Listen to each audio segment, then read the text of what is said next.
Hello and welcome everyone. Today we're gonna continue our playthrough of Warhammer 40k Rogue Trader. And we were going to explore some new places, yeah.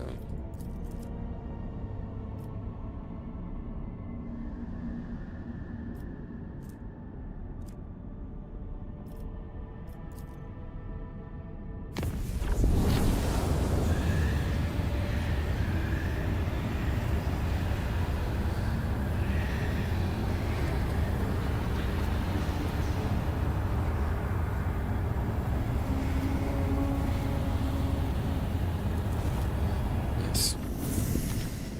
No sectants on our ship. Got space combat available, yeah.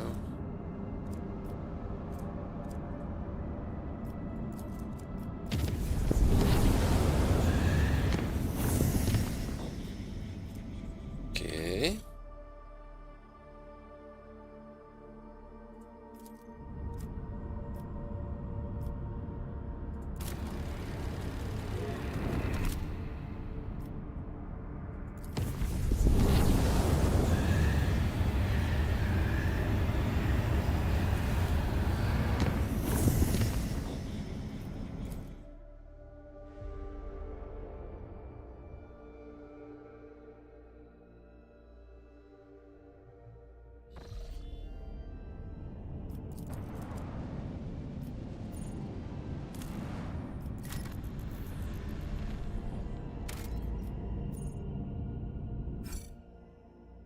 Prisoner of Ice. Okay, let's see. Strange and frightening discovery was made at one of the sites on this frozen world. Countless human bodies suspended in the clear ice of a glacier. Bodies showed no sign of injury. It was as if they divided into liquid water the moment before it turned to solid ice. Dived into liquid water, okay. Freezing them in place with their eyes wide open and their hair fanning out behind them. Search and what? Nothing happened? Searches uncovered nothing that could explain this mystery. Yeah.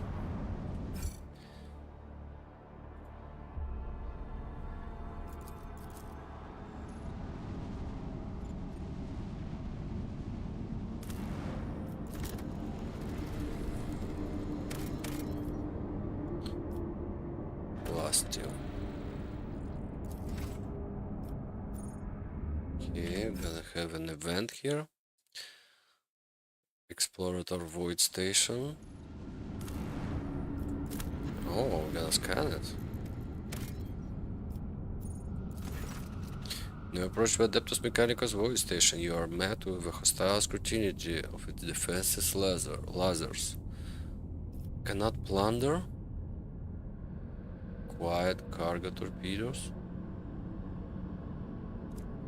An explorator Lex Mechanic, who introduced himself as Service Unit 42, dispassionately inquires how the station can be of use to the Rogue Trader.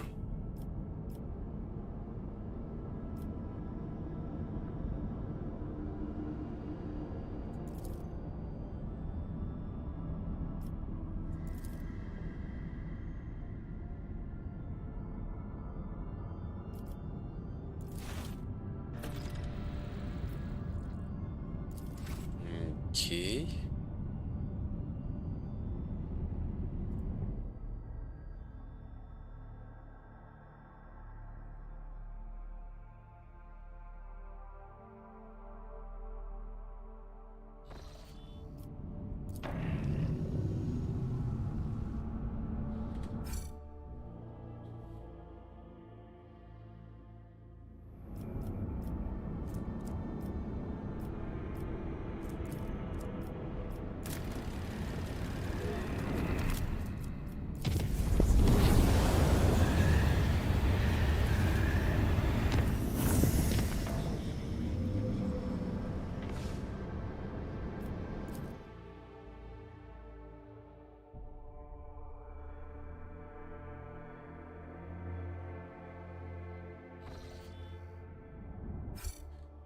Unknown ships.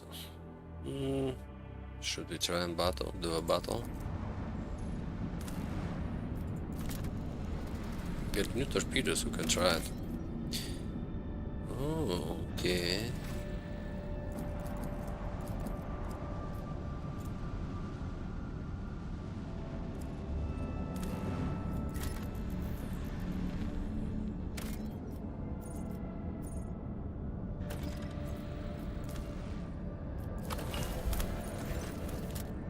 Sloan Mountain chain is composed entirely of a mineral with shiny mirror-like surface. Mineral itself has no particular value for production, but its properties make its place incredibly beautiful. The sky is brilliantly reflected in the many surfaces of the plateau, oddly shaped rocks, stone arches, and columns.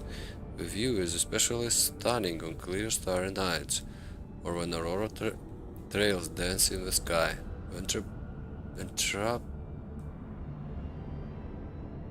Enraptured crew have asked the Lord Captain permission to visit this remarkable place.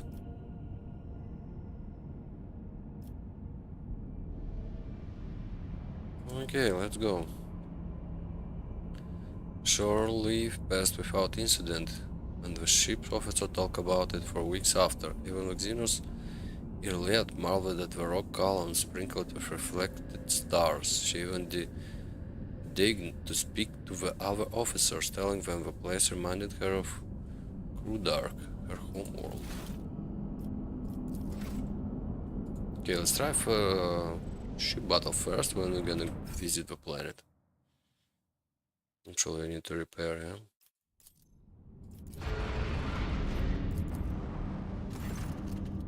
As soon as you draw close to the unknown ship, it points its loaded cannons directly at you. Several other ships emerge from the shadows of drifting asteroids, tightly encircling you. Captain Xan Labush offers a mocking greeting and proposition. You can buy your way out of this, but the price must be to her soul's satisfaction. Tragic suggestion sends your crew into fury. You are in a no-win scenario. You can enter an uneven fight and lose everything, or shamefully pay to save your skins, sacrificing only your pride.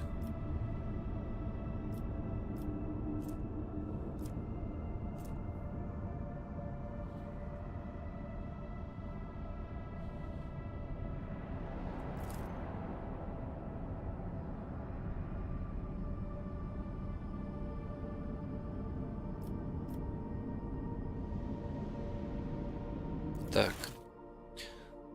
Gonna try and attack you.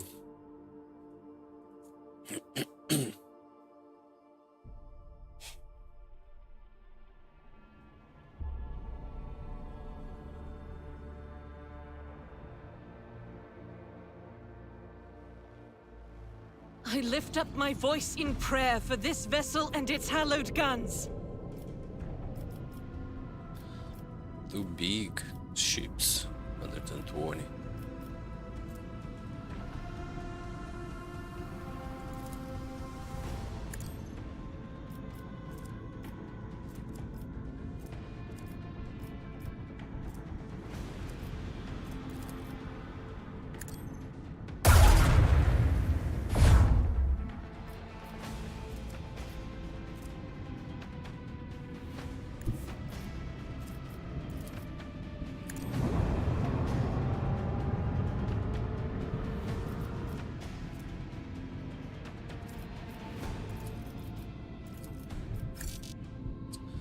Come on, you lied to me. Okay.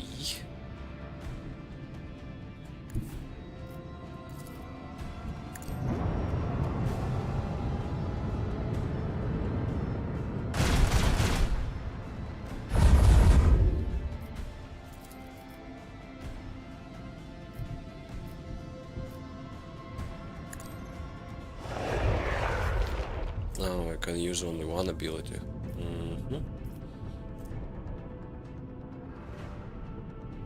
Allows the use of both abilities of one selected post for one turn.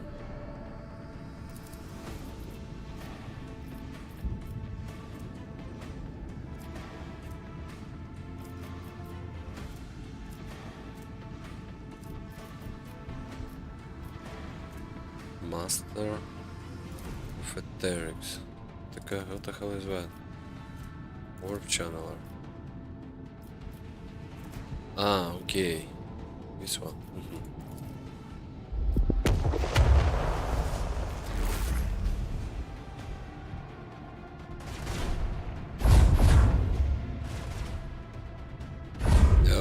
Okay, no way we can win that easily, yeah?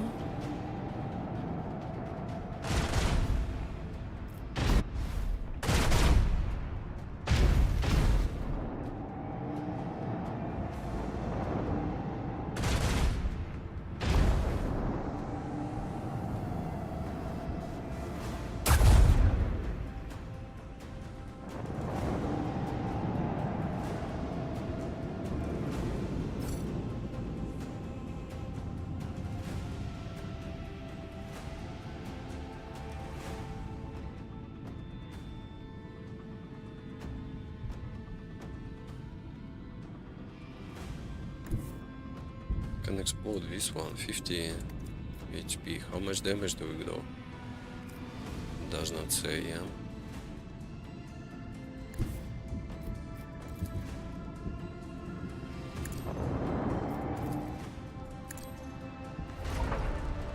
Okay, this one is flying away.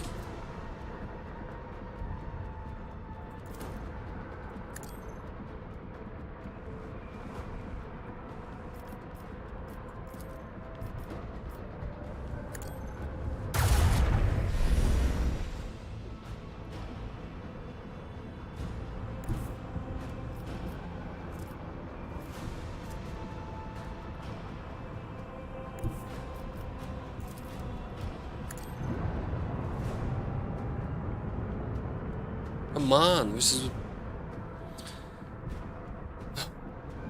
game.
Okay, this one is running away.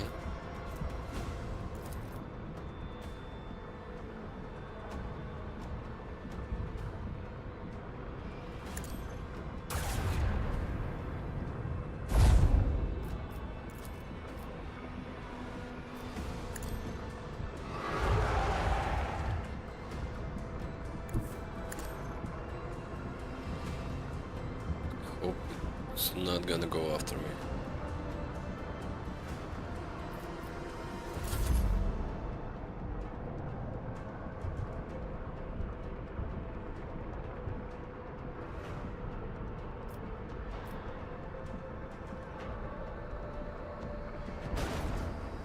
Nice.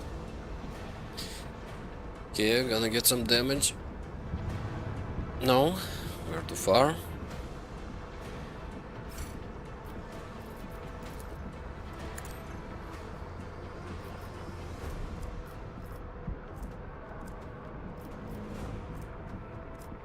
Let's run away, yeah.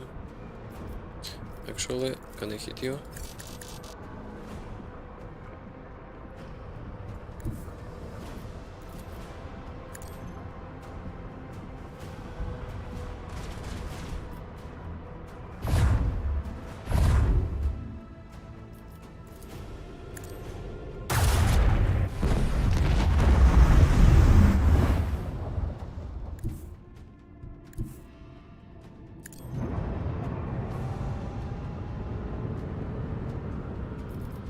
Oh, why did you turn around?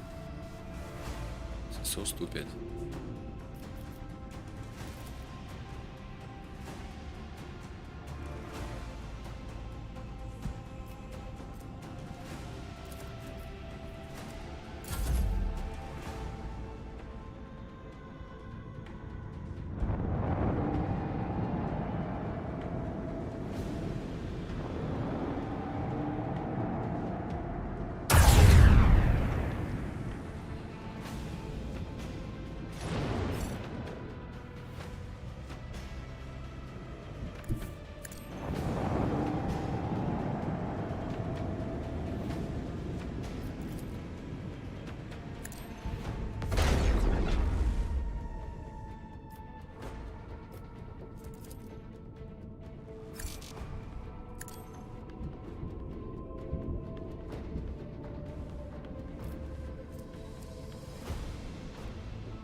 We need to turn the tide!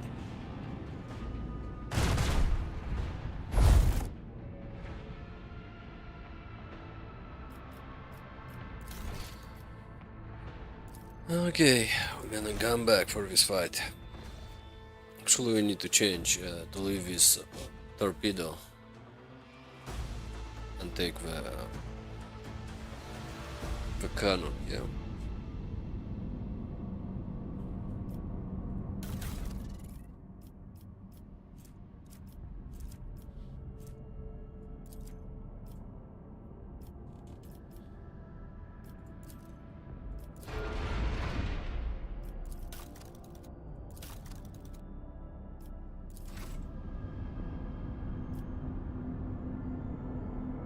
Yeah, let's try it out.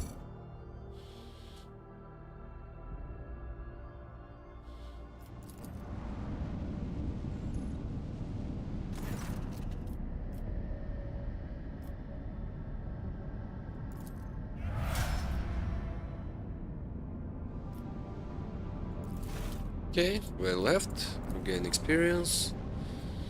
I think even a level up, yeah?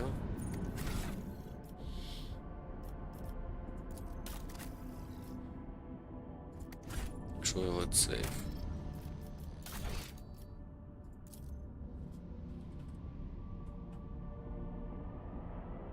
I don't know, 26, I think.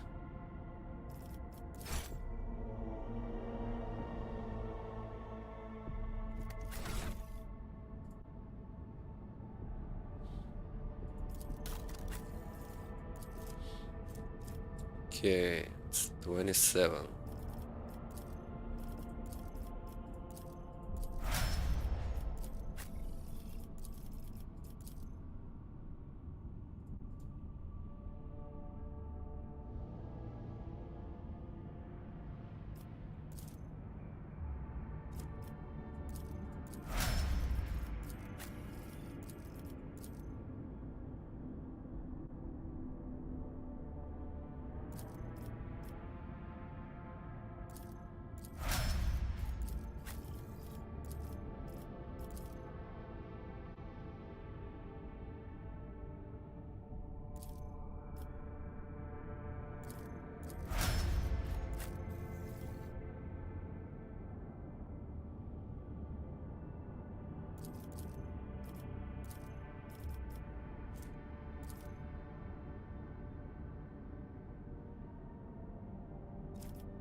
5.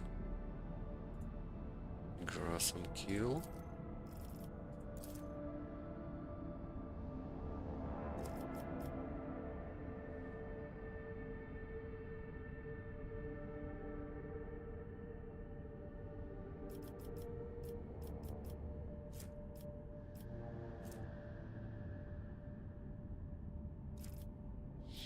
What do we want?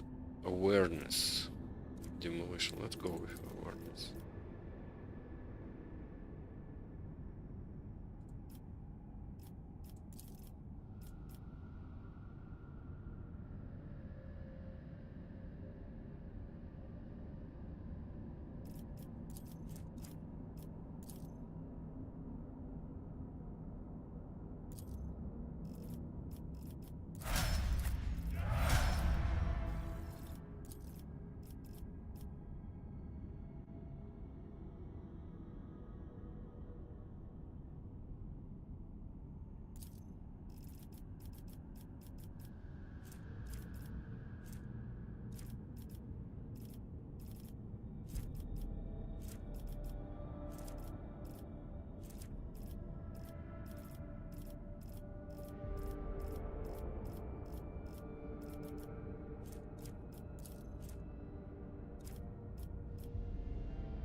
And what are we gonna choose? We never use it, yeah? Actually.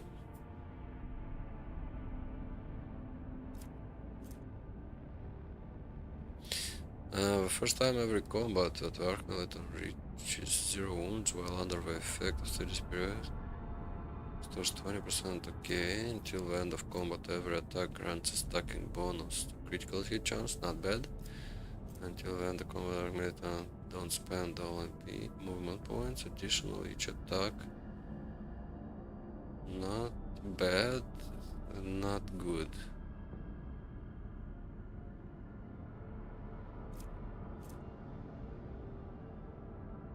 Okay.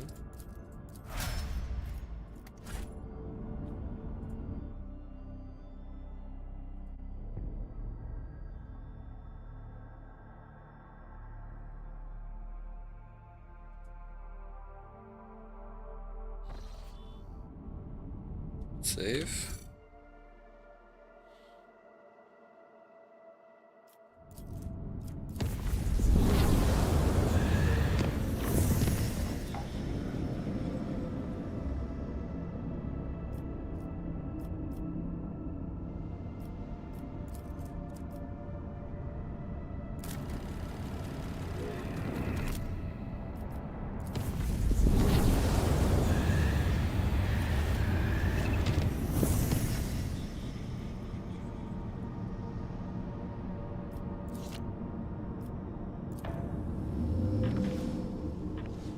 Oh, we found more points.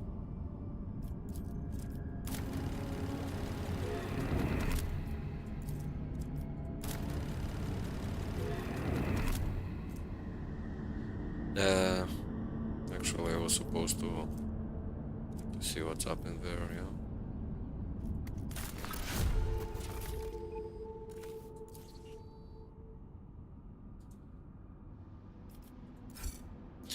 A riot.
Need Imperial Navy.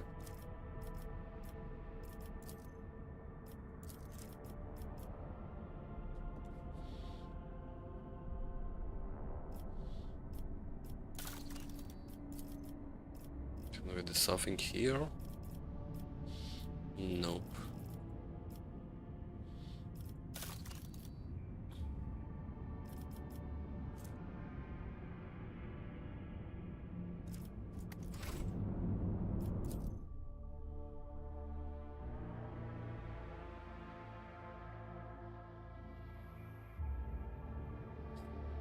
Just need to fly around. Okay, got some kind of pirates over here.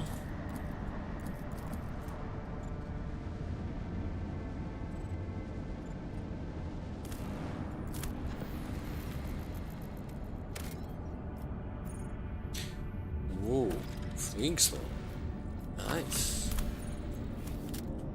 Now we can do some projects, yeah?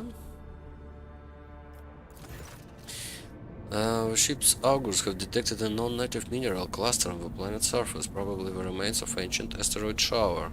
Substance is valuable, but collecting it will be not easy. Asteroid sits right above numerous underground caverns. Ancient tunnels and valleys are incredibly unstable and would likely not bear the weight of a large group of humans, let alone a shuttle. Take the risk. Crew's expertise made it possible to collect the mineral without disturbing the ancient caverns. Plastium. How much? I have no idea. Let's try it once more. 5. Got one extractum and I would not like to use it on plastium.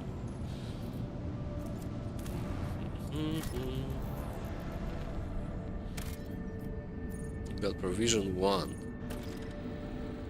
Not explored. Okay. Would be nice to get provisions, but at the same time I don't have the extraction for it.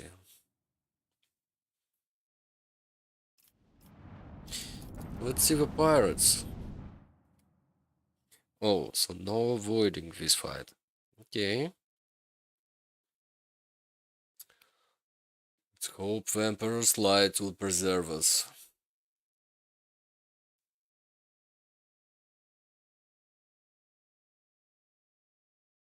Mighty machine spirit, lend us a modicum of thy power.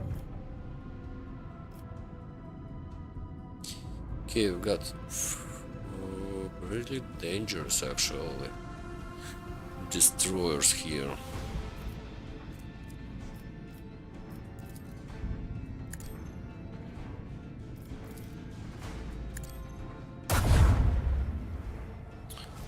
Can make one of them run away. Virtually destroy it.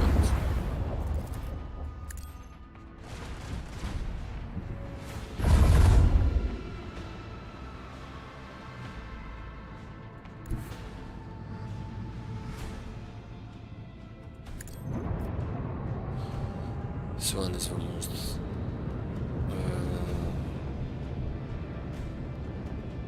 okay, let's make you turn around a little bit. That should be enough.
So, what's gonna happen? I think this torpedo gonna destroy this one. Oh, it's not gonna even reach it. Cool.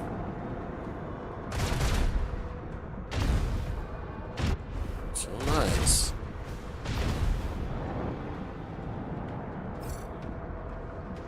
It's very, very good. This is the end of you.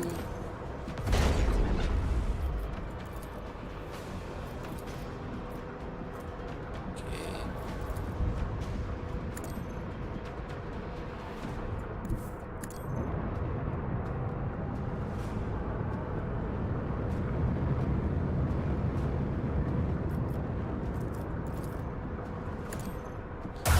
Why does it look straight? It was supposed to look like this.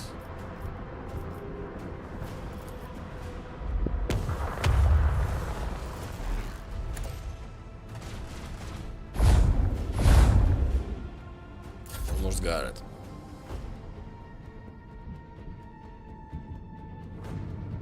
Oh, I forgot about you. Torpedoes, don't come closer. Nice.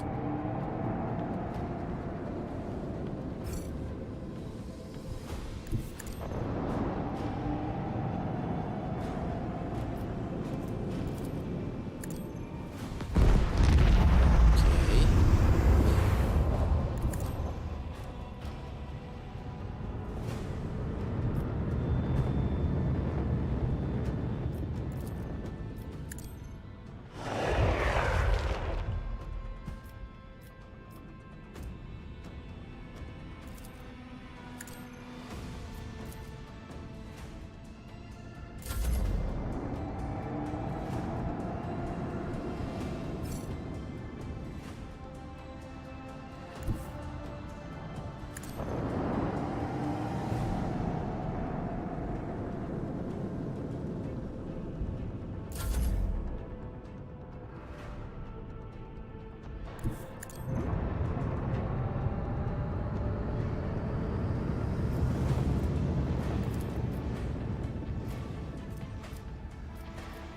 Gonna have two?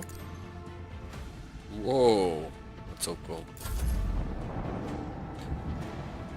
But we're not gonna get them, yeah? Duty and vigilance always prevail.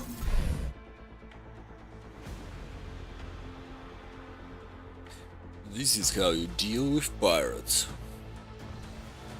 Punishment for invading my systems.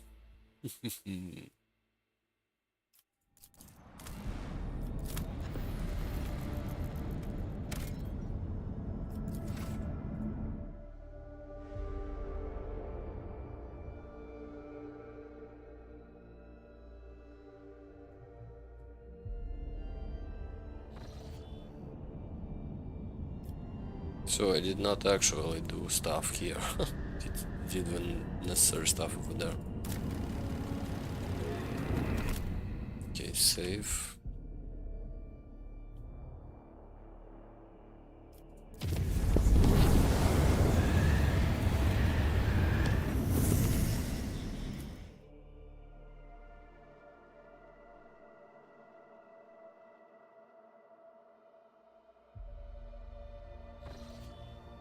Lord Captain, Drukari ships are patrolling the system. The likelihood of slipping past where patrols unnoticed is close to zero. Close to zero does not mean zero. And let's try and fight them. The others will soon join. Oh, this is gonna be okay. A prolonged spaceship battle.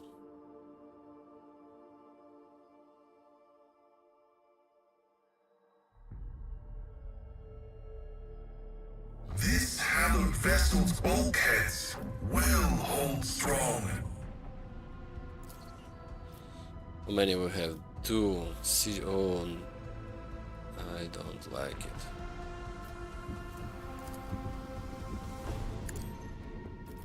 Okay, the second one is a little bit far, so we've got some time. 30% chance not a lot, but they don't have shields. So if I do it like this,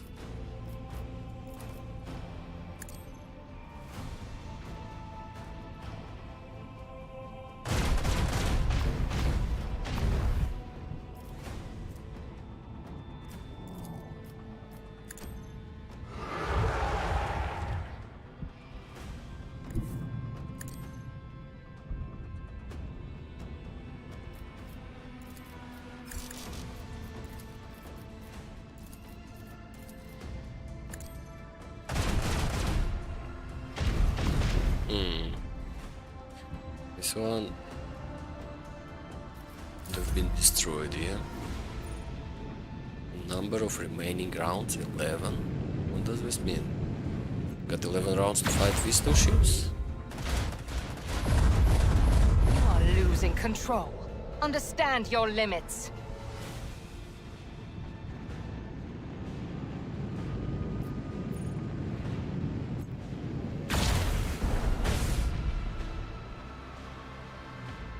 Oh, got more ships to come to fight.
See.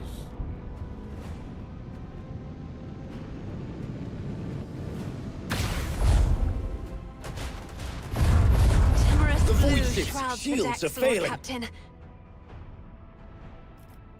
Let's try it one more. One more time. Think we can do it. Just have to use the torpedoes, yeah? One stack of torpedoes is gonna destroy this kind of yeah, 97 damage should be okay.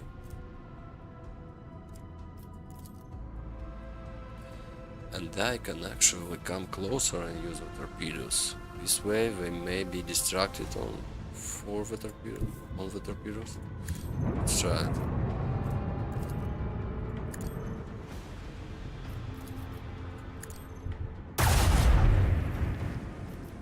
Just a bit. Okay.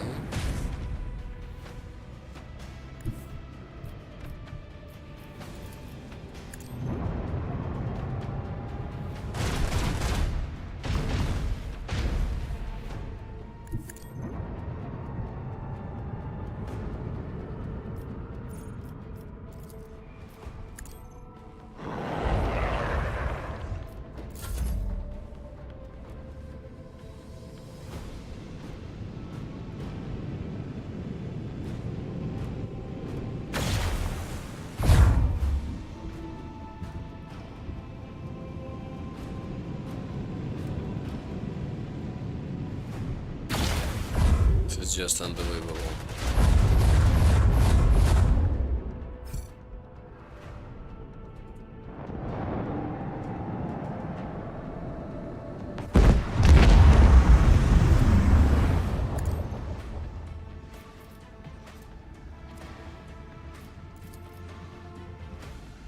How much damage do I do? 3 shots? Okay, around 100.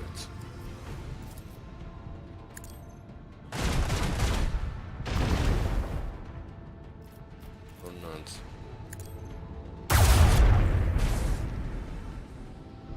Do we run away?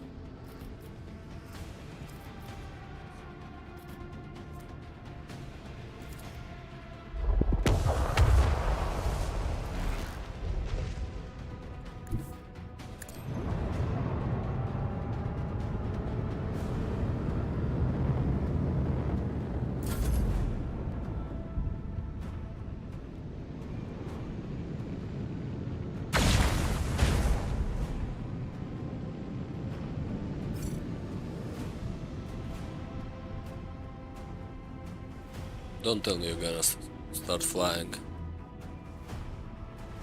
Okay, we can destroy someone. Let's destroy the new one.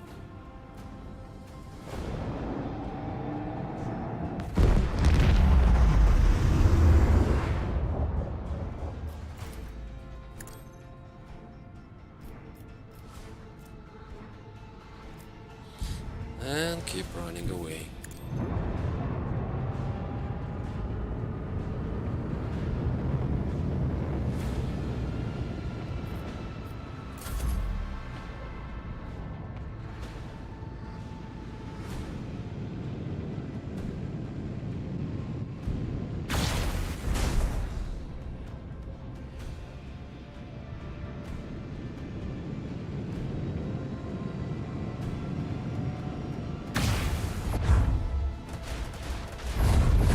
We are The exposed. vessel begs for our aid.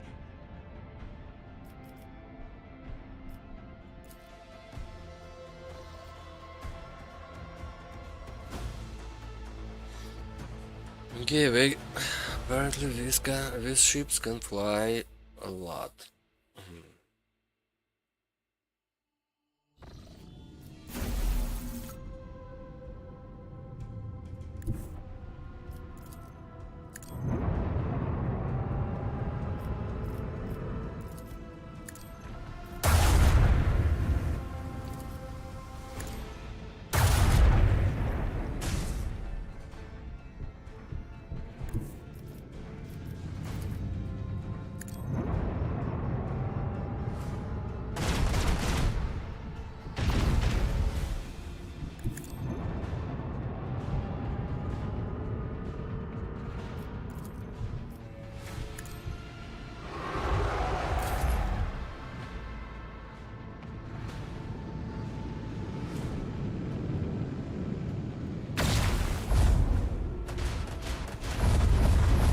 Oh, come We are on. vulnerable. Destroyed my ship just in the first turn. This attack is like ignoring all my shield.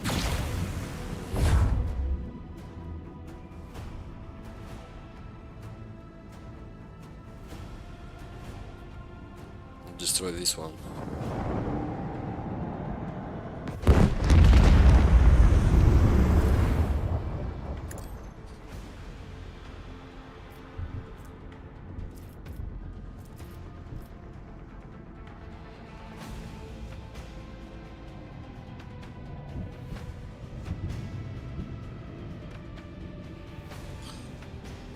Okay, I have no chances of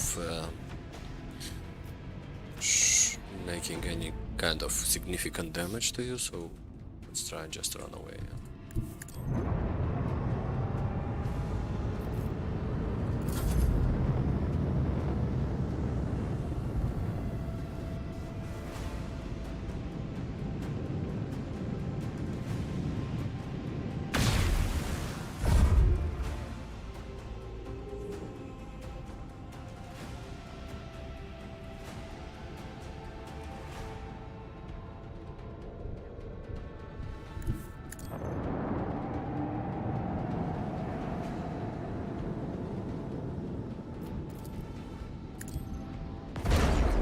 Oh, he survived.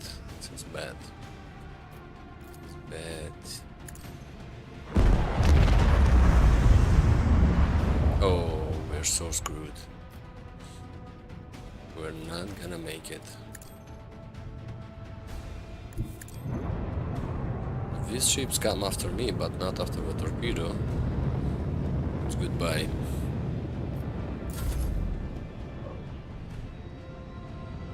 Yeah. Okay. I'm gonna try it another time.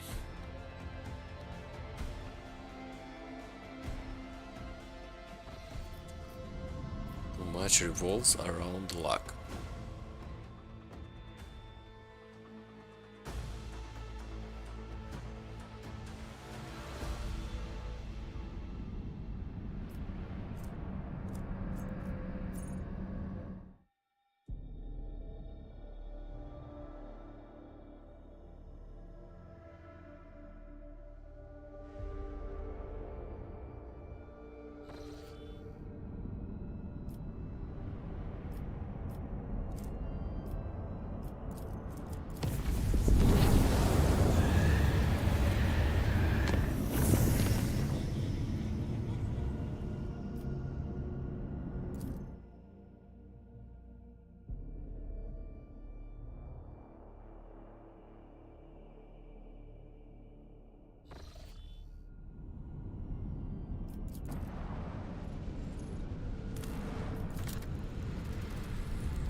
Man can barely sustain life, and yet searchers discover a long-lost Imperial colony, one that was cut off from the rest of the galaxy centuries ago. Colonists live in conditions worse than any underhive, yet they still venerate the Emperor and gladly welcome their visitors. The Lord Captain receives an invitation from the local ruler, the Narquin Princeps Domina.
So how do we get here?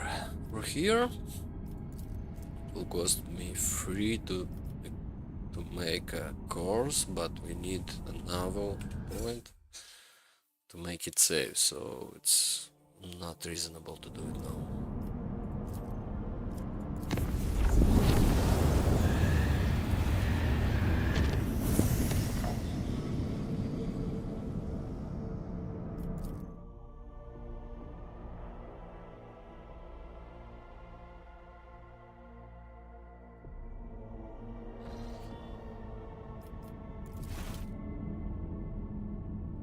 Okay, let's try and go around.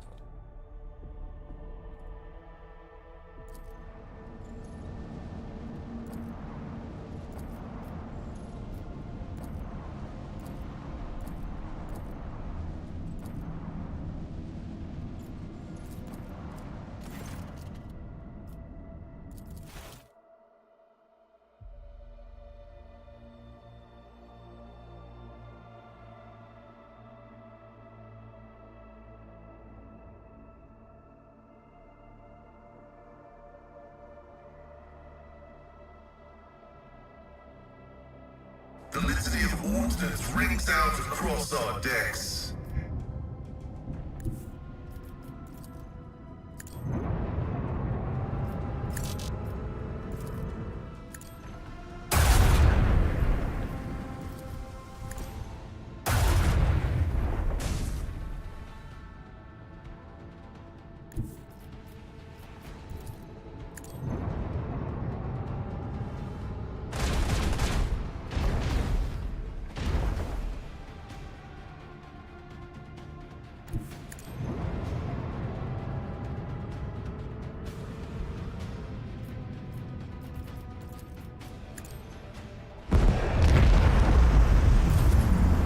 Okay, it's a lucky one. Gonna do a lot of damage to us. Not.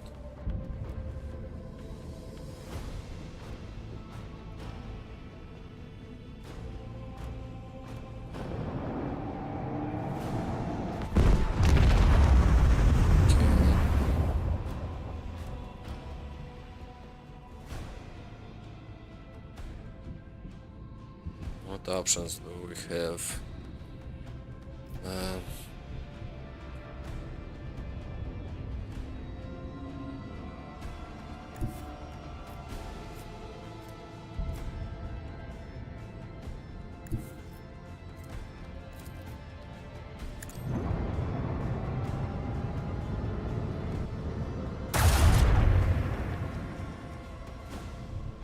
Not bad, not bad.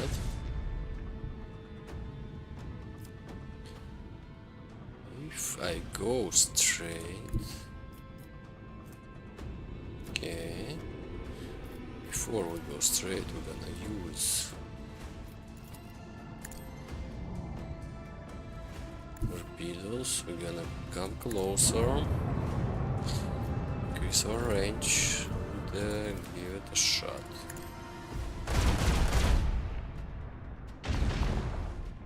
Little bit of damage, everything helps. Now go forward as far away as possible.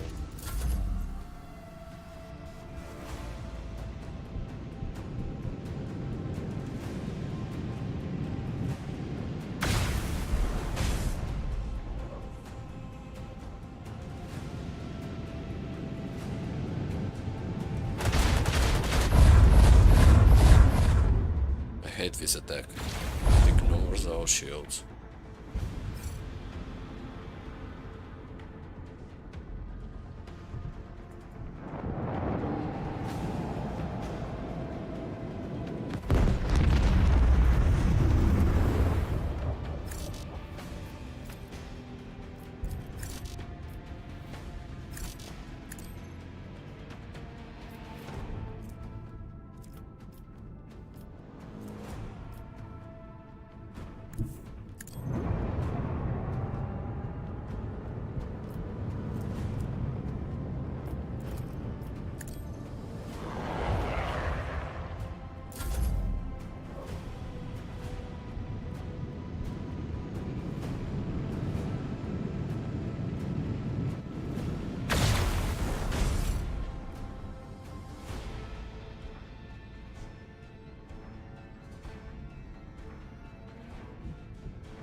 Well, it's quite far.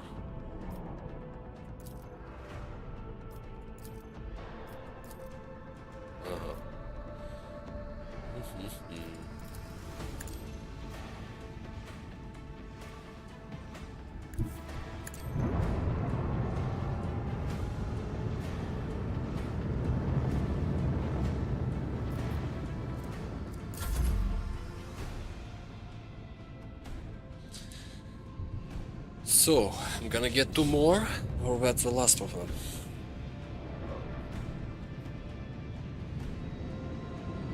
Oh no, no, no, no, no, you cannot come so close to me. Your I crude hope you're shield ready to die technology for the is Emperor, Lord insufficient to weather Captain. this storm. No main menu, man. Close the game.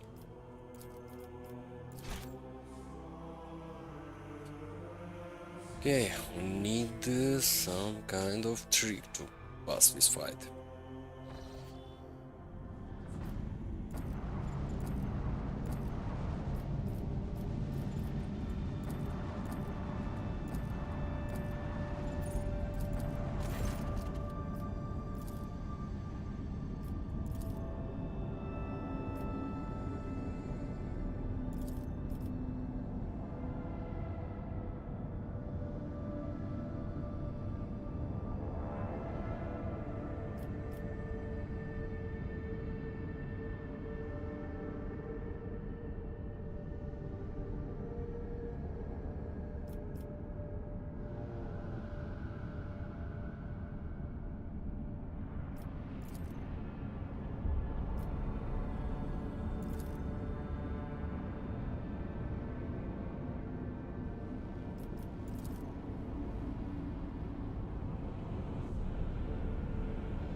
Yeah, let's try that again.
No, so there is no difference, yeah.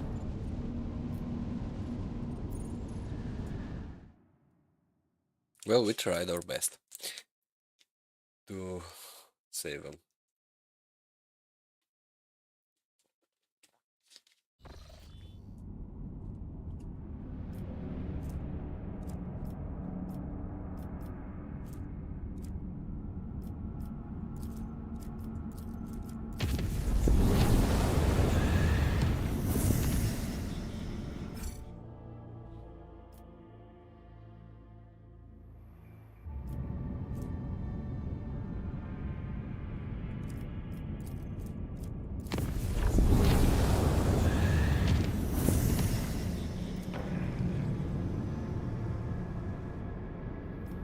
Oh, so we don't get a path to these planets?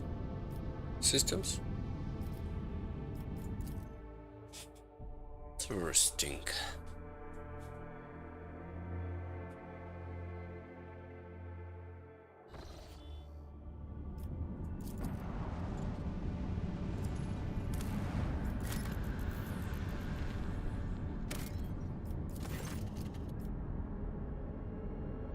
So analyzing the good data, the officer was surprised to discover that the planet was once covered with oceans. Long ago, an unknown cataclysm caused the seas to dry out and turn the world into lifeless desert. The most amazing discovery of all was the skeletal remains of colossal oceanic organisms, some large enough to be seen from the orbit. Cool, yeah.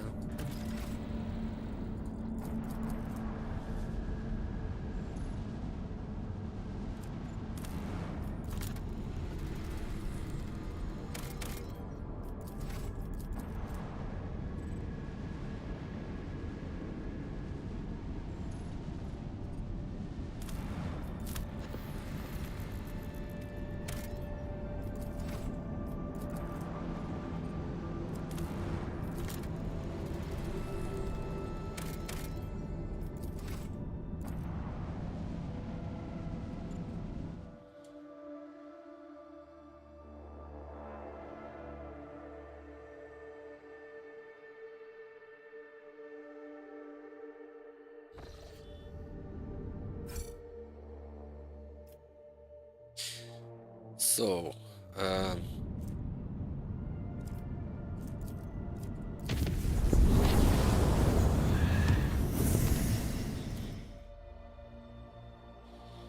let's visit this planet.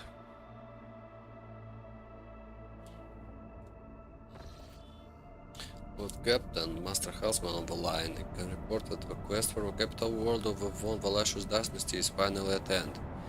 Dragonus is straight ahead. We have received countless greetings. Your subject would like to know when their master will be arriving.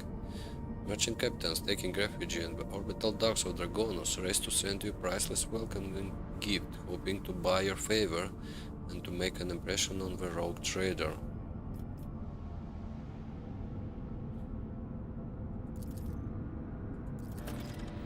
As captain, I will be pleased to accompany you during your visit to Dragonus so I can personally introduce Achilles Halander, a servant of the Golden Throne who previously attended Lady Theodora on Dragonus. I'm counting on your benevolence. Benevolence.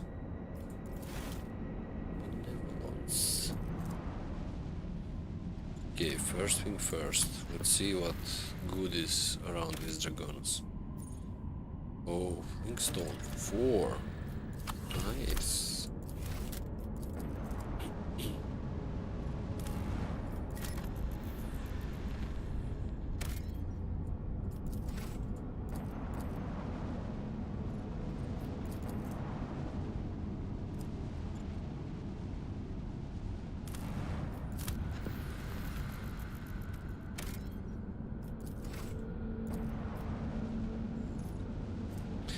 We got Adeptus Mechanicus ship and Dragonus. Strange sight. Captain, a transport shuttle bearing the markings of Adeptus Mechanicus is approaching the ship. Magus Tarzus delegation intends to board our ship and gain an audience with your lordship. This is exactly how they praise it. He intends, not humbly requests. Many of my tech cameras neglect diplomacy when interacting with the laity. It is regrettable. Do they want? Honorable servants of Omnissiah have ignored our request. Such arrogance is hardly trivial. It rather appears to be part of our intimidation tactic.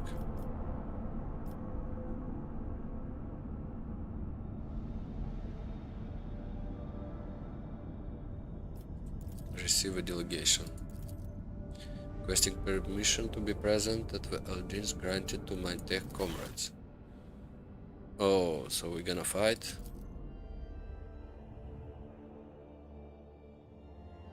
Let's see what we have to say. I think we're after Pascal. But not after me, but we're gonna see.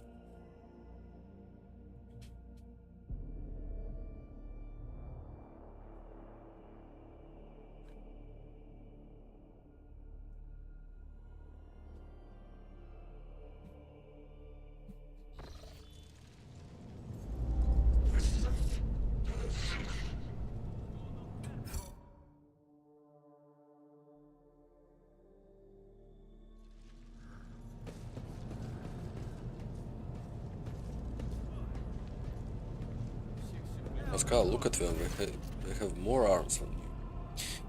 A group dressed in the chrisman of the priesthood of Mars walks towards you. Their gaze are fixed on Pascal.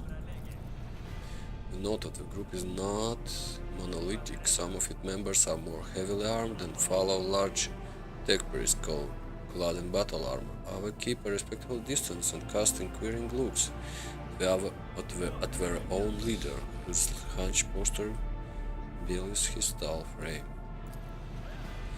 Despite the hood hiding his face, you recognize him as Opticon 22, whom you encountered on Footfall.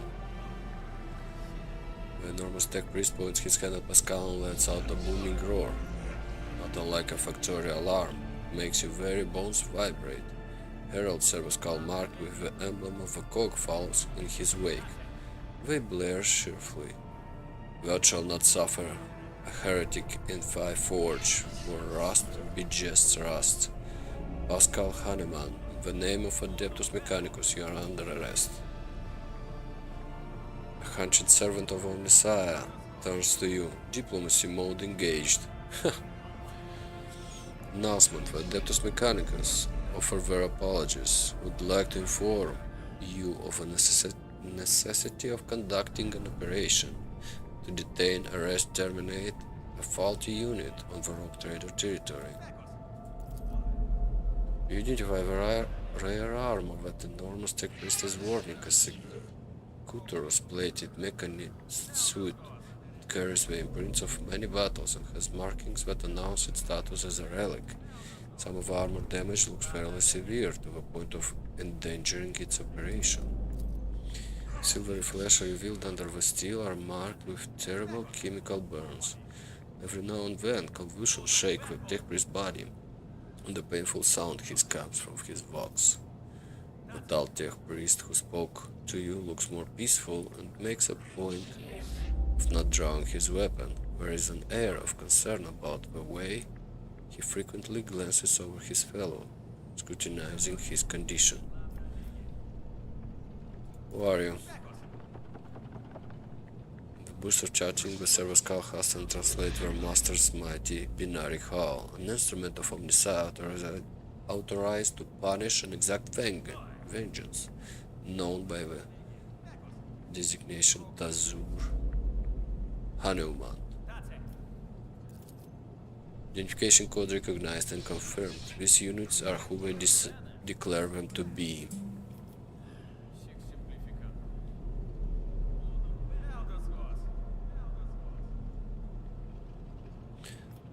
On what charge are you trying to arrest a member of my routine? This heretic is accused of stealing personal identification codes, spreading tech heresy on the world of Kiva Gamma, and making an attempt on life of a servant of Omnisci. The deafening roar from the tech box wrist vox makes you grimace in pain. You touch your ear and notice blood on your finger. The faithful unit will be removed. The faulty unit will be removed. In the name of Omnisci, I condemn you. Lightning flashes across the warrior armor. Agony resounds in the blare of his vox alarm. Contrast Pascal speaks quietly and coldly. You are malfunctioning, tech comrade. I deem your logical conclusion questionable. Statement is false. Tech Bravo Tazarus Hanuman is willingly undergoing holy torment deterioration, which however does not critically affect his cognitive capacity for data analysis. Unit calling itself Pascal Hanuman. We're brothers? Same family name, no? Have information that implicates you. Having learned that you are a member of a routine and maintenance specialist in service of Rock Trader von Valasius, we have come here with the goal of meeting you, intercepting you, engaging you in combat.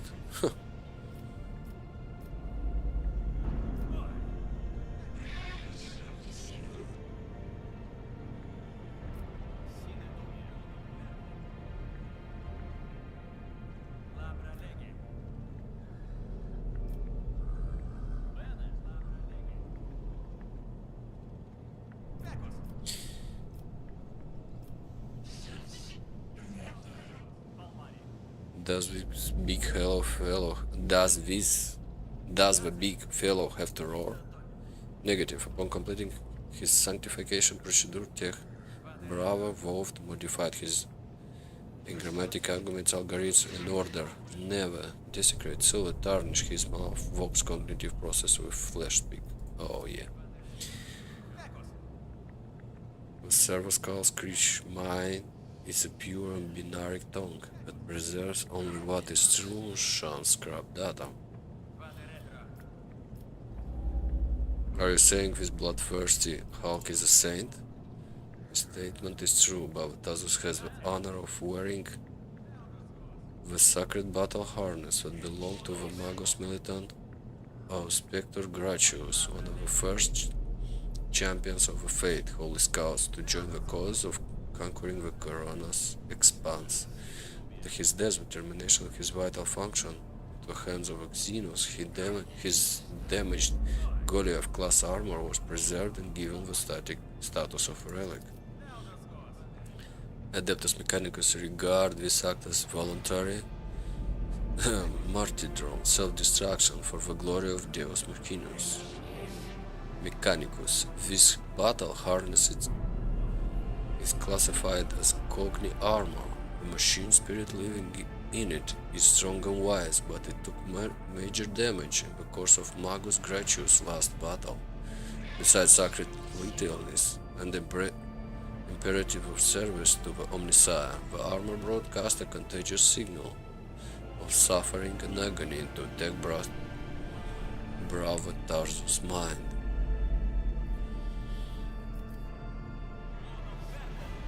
How do you suppose Pascal was involved in the events of Kiva Gamma? Our data suggests that the unit which used Magus Explorator Hanuman identification code performed an unauthorized upgrade on the planetary Vox array, introduced data deemed to be scrap code into its operation. This fact points to this unit's criminal complicity with the heretic Ubis Delphine. Do you have proof?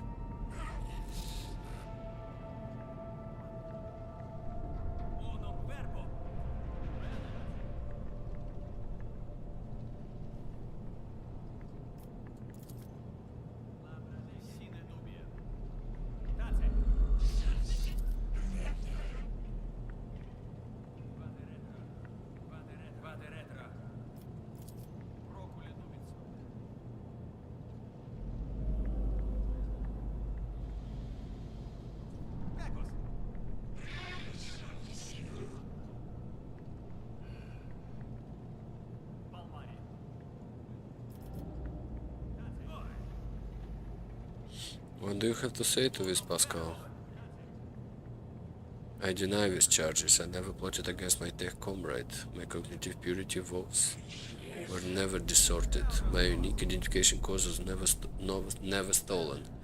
I am a true Magus explorator Hahnemann.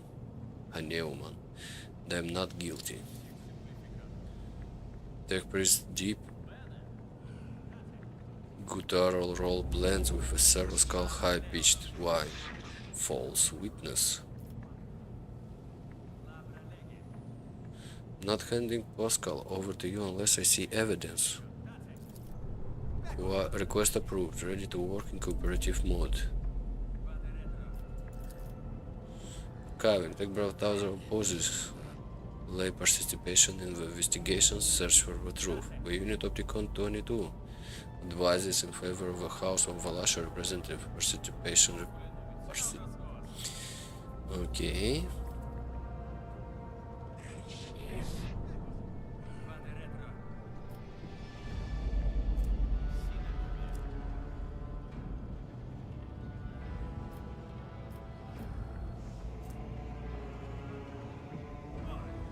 I have been on Kiva Gamma and I can assure Pascal has nothing to do with it. Request for cooperative reviewed and accepted. Request Tech Bravo Tozer consent to the cooperation of representative of the Von Volashus dynasty investigation proceedings. Sacrilegious conspiracy. I refuse help from lay persons. I am a cog of a deus machinus that grins down corruption, and I will carry out the sentence immediately. So we got to fight here. Pascal freezes, but green sparks light up in his visor. He extends a hand towards Tazuros and replies in a clanging voice, "Let the cycle be discontinued." Realize Pascal's words are coming from both his own Vox and Thesaurus. When every sensor of the executioner battle harness lights up at once, blindingly, and the wounded armored Leviathan lets out a defeating roar of pain. Recon 22. Attention, priority notification. Service units of the Kappa Fred supply line are unauthorized to confront the rogue trader.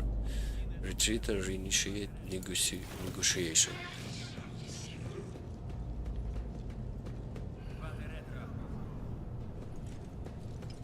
Okay, this Opticon 22 is gonna go away slowly. I'm gonna wait. Let's drink a little bit of tea, yeah?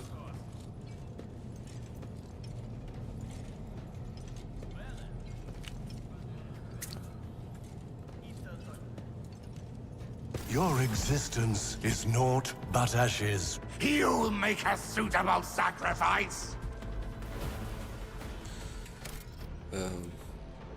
Actually, let's save them.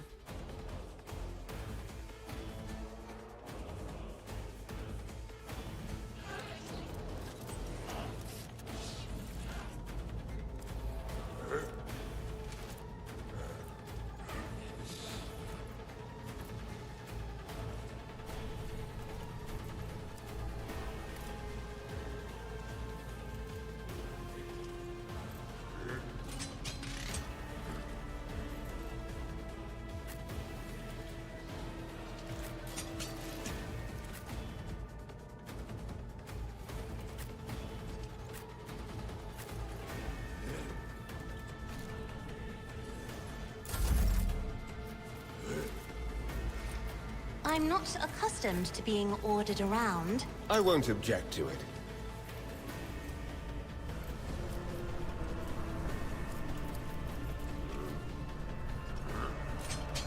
for the throne's glory.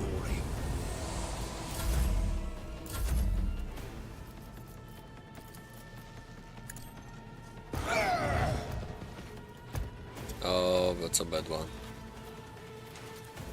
It's really a bad one. Me? If you insist, Lord Captain.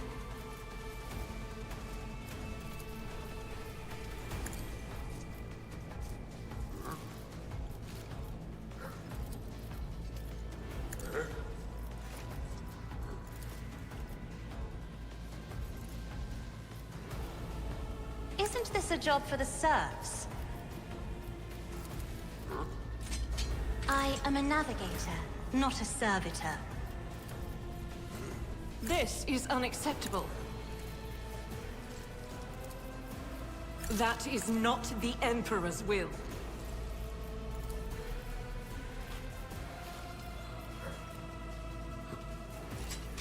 I refuse. Faith with you, my Emperor!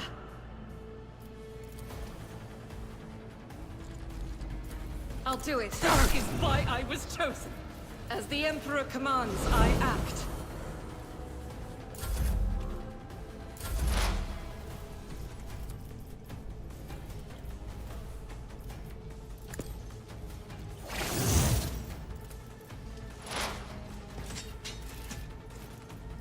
The order is contrary to dogmatic protocols.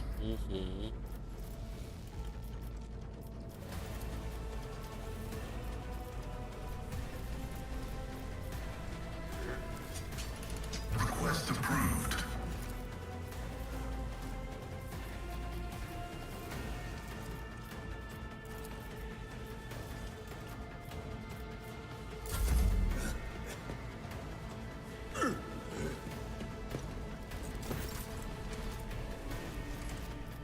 Victory is imminent. At your beck and call. I will do my duty.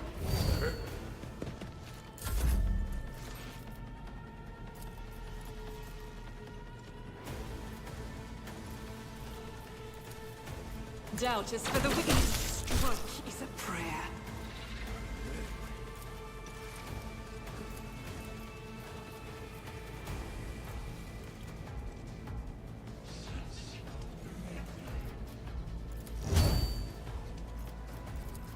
Faith without deeds is worthless. As the you, my Emperor! I'll do it.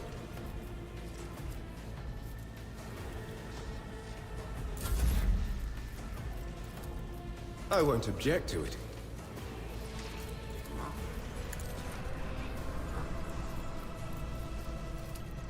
But of course, Lord Captain.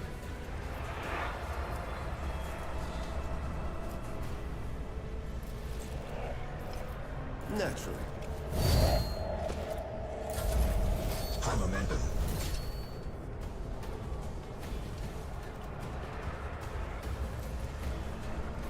Purpose guides me.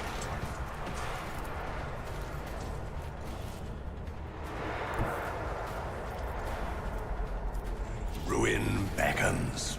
This is beneath me.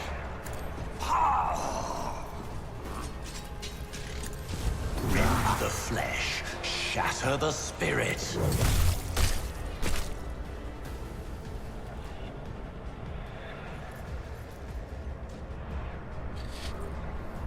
I need to use my heroic action right now because these guys are gonna kill something and I'm gonna lose my momentum.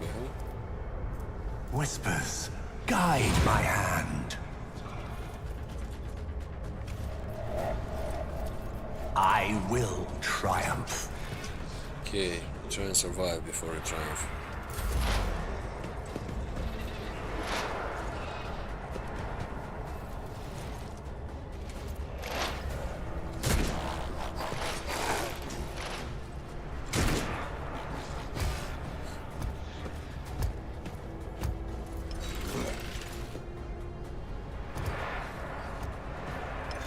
I shall repay your strike, shan't I? Not bad. If I may.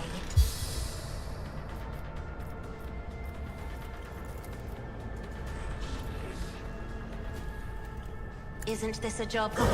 Reduced to dust! Me? If you insist, Lord Captain.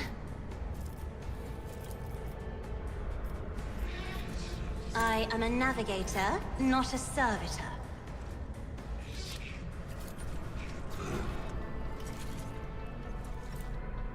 Now this is why I was chosen! I'll do it.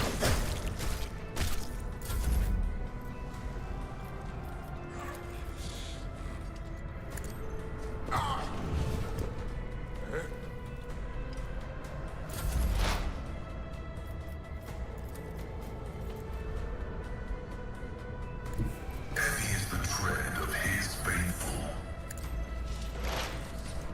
Running binary override. The Omnissiah knows all, comprehends all. Request approved.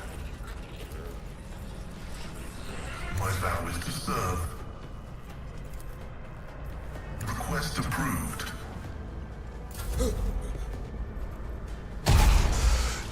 Laughable.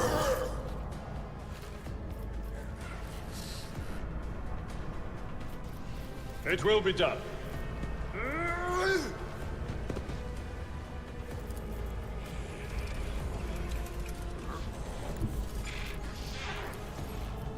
Tried and tested tactics are the best ones. Victory is imminent. Oh, this is bad. Maybe not so bad, yeah? How much health do you have? There are 6. As the Emperor commands, I act. Faith without deeds is worthless. You can die this way, yeah? I would like to use this one, but... As the eradicated.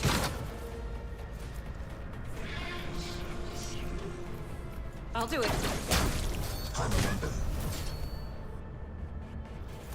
Each strike is a prayer. No one died. Cool. Oh, he's back. Gonna wait, yeah. Take your time. Gonna stretch a little bit, yeah?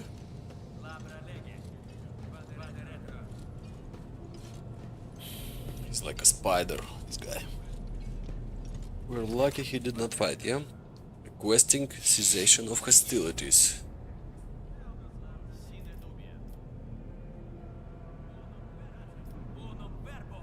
Help your brother. A unit that called itself Tazar's Hanuman is dead, has been disabled. This material set is beyond restoration or reuse as a spare part. After a pause, Pascal bows his head, and a binary requiem pours out of his box. Despite his misconception, he was a servant of the Omnissiah. What have you done to Tarsus? Pascal, confused, reply comes from his vox in a rasp. Unable to fulfill request, Omnissiah granted me an epiphany, and I, muted the maimed machine spirit. It was filling Tazar's mind with fury. I do not fully understand the manner of my appeal to it. The situation perfectly mirrors the incident on Ricard Manor is where I appeal to the machine spirit of a malfunctioning mechanism and laid it to rest. I'm sorry that you had to kill a comrade. I also regret have negative assessment of this event. Adeptus Mechanicus still accuse the unit identified itself as Pascal Hahnemann of criminal theft of a unique identification code. Unlike Tech Bravo Tarsus, I am not authorized to immediately execute the unit, but never I am authorized to drop the inquiry. There are no apostates among us. A piercing voice from the Vox scene is more overwhelming from Tazar's thunderous roar. Tech Bravo Tarsus and the machine spirit that lived in his battle harness succumbed to the suffering that bested them. Their judgment was rash and erroneous. Now the torment is over. I declare them martyrs, and I am requisitioning Tazarus Hanuman neural augmatic for the purpose of preserving his blessed memory. As the astonished tech priest look on, Pascal leans over the slain man's body and extracts the augmatic from his skull. His movements are as precise as they are respectful. Listen in silence.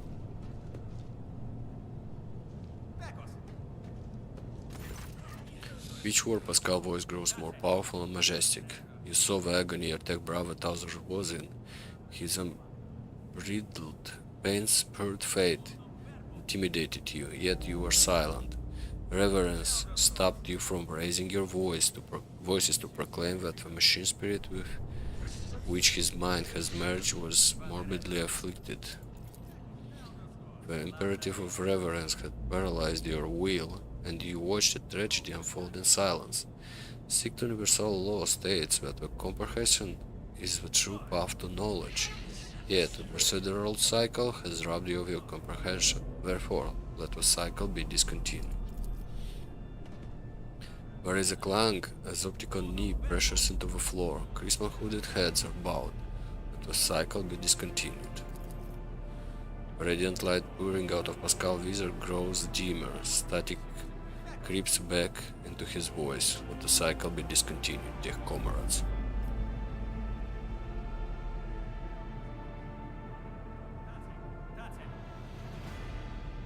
What just happened?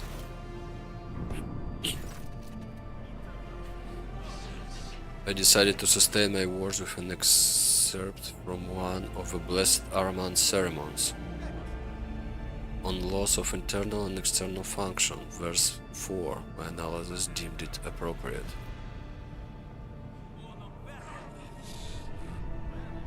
What was the reason for that act of genuflection? It's been a long time since the words of a Messiah of discontinuing were last spoken openly over public communication bans. We respectfully welcome wisdom in his return, so he is not forgotten after all. The Messiah of discontinuing? Is that how you refer to the Amarnat? Following Archmagus Amarnat partial removal from the chain of command, that was the authorship attribution on a series of ceremonies on discontinuing the cycle that we were disseminated across the cognizance fleet. Also, he was a follower. It was in fact a title used by many in time past. Do you know where is Aramant teaching not heretical? Amarnat. This statement is false, contrary to what many servants of the Omnissiah thought they knew, preferred to believe. The Fleet Supreme Conclave never issued an official statement on that decision. 37% of the Supreme Conclave members openly supported Archmagus Amarnat views and were removed from the chain of command in the circumstances that were classified. The Supreme Conclave has not had a quorum ever since. Do you know where Amarnat is now? Data unavailable. No reports have mentioned Archmagus Amarnat since the incident on the Archmechanicus Hermetico, which led to the presumed disappearance of that void ship. My archive has no data on the Hermetico incident. The vessel was the Blessed Amarnat's base of operation. Is it lost then? Were you among his followers? Negative. I had no contact with Archmagus Amarnat and was never a member of his flock disciples. Oh, my analysis of doctrine he outlined inspired me in deep respect for trust in him. I presume the conflict between you and Pascal has been resolved? The data received provides a basis for calling the fallen Tech Bravo Tazarus hypothesis into question. Out of respect for, due to lack of authorization to indict followers of a Messiah of a discontinuing, we will not proceed with a determined arrest termination. The Messiah knows all, comprehends all. Thank you, Tech Bravo Opticon 22.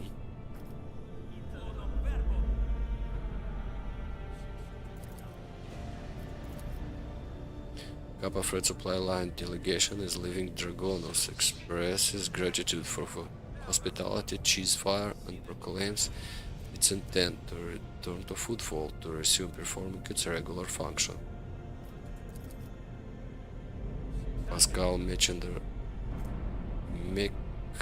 Mekadindrit briefly touches the shoulders of Tikkun 22, who bows respectfully. Pascal is someone very high ranking. It's a high ranking guy. Don't quite get it. What exactly he is, but I suppose he's a mystery person. Messiah Axe.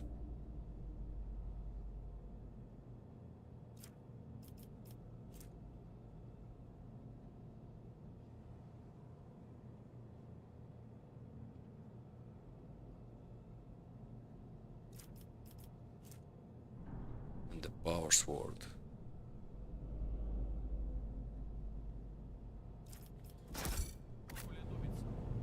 And where is the armor?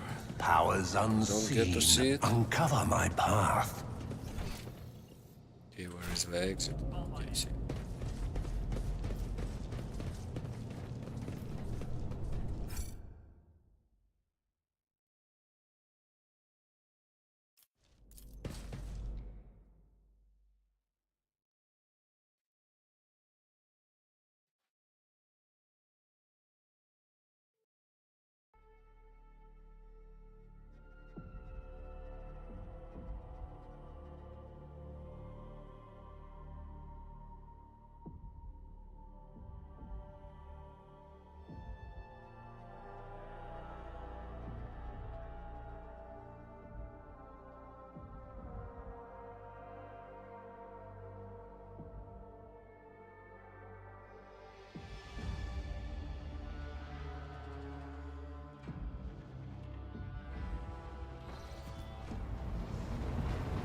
Yeah, let's go speak to Pascal.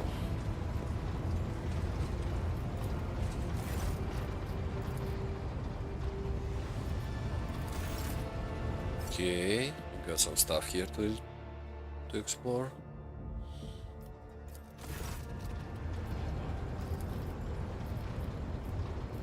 Input data.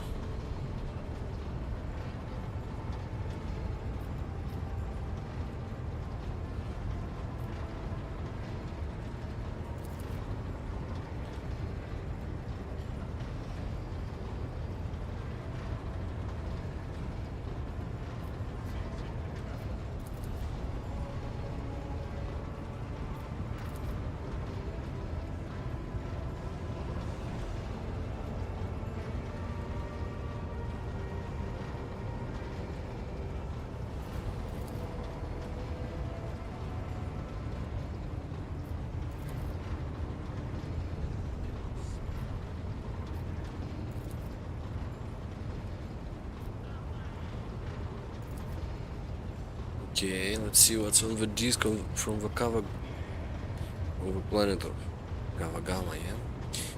Tech Priest connects the data slide to the continuation drive with such care as if he's holding the greatest of treasure. The servo monitors hum as they begin to steer the lines of text on vivid screens swiftly replace one another. Incident status initiated.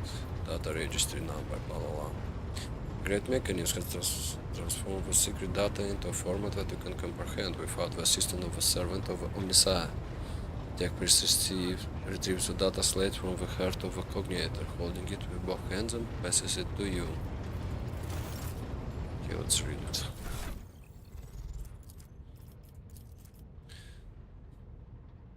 Research Group. Subject of study. Active samples of a terrible disease assigned named Tech Blight. Tech Blight is capable of corroding matter and destroying it from within at terrifying speed. This deadly plague infects mechanism as well as any metals and other material used as their basis. No technology known to the Chrisman priesthood, never gifts from the great Omnissiah nor heretical products of Xenos can withstand this onslaught. Disease poisons and wraps the very essence and taints the code of sacred mechanism.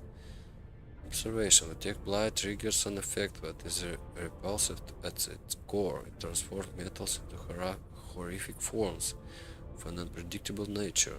During testing, it demonstrated the ability to fuse solid matter with organic object, creating something new as a result.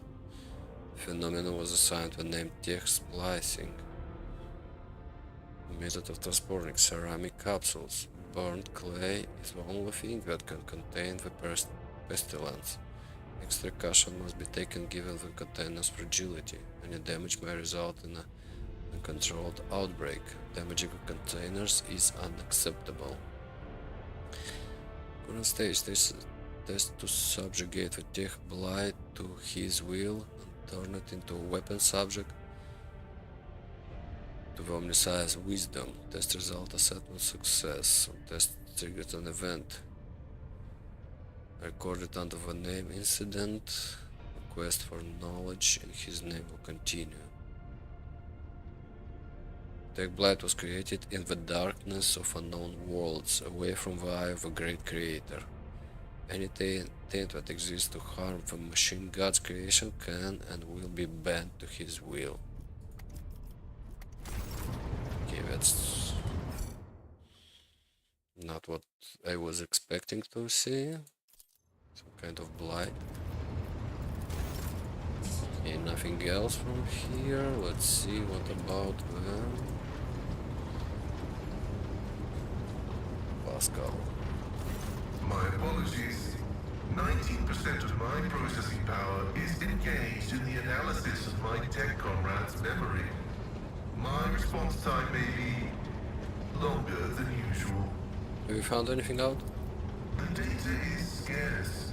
His identification code is the same as mine, and his memory contains data confirming that the assassination did take place. Unfortunately, some of his memory was damaged by pulses broadcast by his battle harness. I can assert with some confidence that he was who he claimed to be, and that he served the Deus Mechanicus earnestly and eagerly.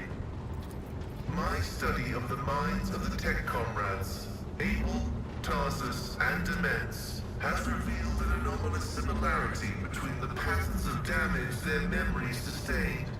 What I attributed to cognitive idiosyncrasies, synaptic damage, and the distorted action of scrap code may be the result of a different kind of influence. The undecryptable data fragments in their memory arrays are mysteriously symmetrical.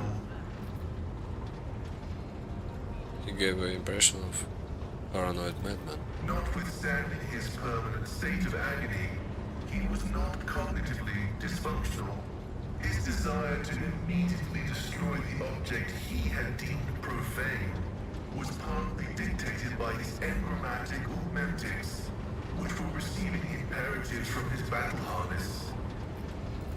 In light of the oddness of our matching identification codes, I find merit in his hypothesis as to the existence of a clandestine malevolent agent or conspiracy operating inside our fraternity.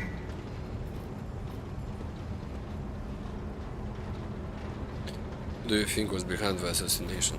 No data available. I will hypothesize that the assassination was instigated by an enemy of the Blessed Amanat's doctrine. I accept the possibility that the assassins were targeting me, only to be led astray by Tarsus and my own identical identifiers. Interesting. I am concerned about the fate of Archmagus Amanat. According to Opticon 2-2, he went missing in the wake of the incident on an Arch Mechanicus, the Hermetico. Information about that ship and its perishing has been purged from the archives. I accept the possibility that the incident on the ship, the concealed data, and the assassination have all been part of a single conspiracy. Are you not surprised that Amarnath's words had such an effect on Opticon 2-2? I was not knowledgeable as to how popular Blessed Amanat's teaching was in exploratory circles. The Cognizance fleet is massive. His ideas might have found a larger. following on its periphery than in the Mother Squadron. Has it ever occurred to you that all these events may be part of Amaranth's plan? That is a valid hypothesis, but not a very likely one. Its truth value is irrelevant, as it does not contradict the necessity of establishing the fate of Archmagus Amanat.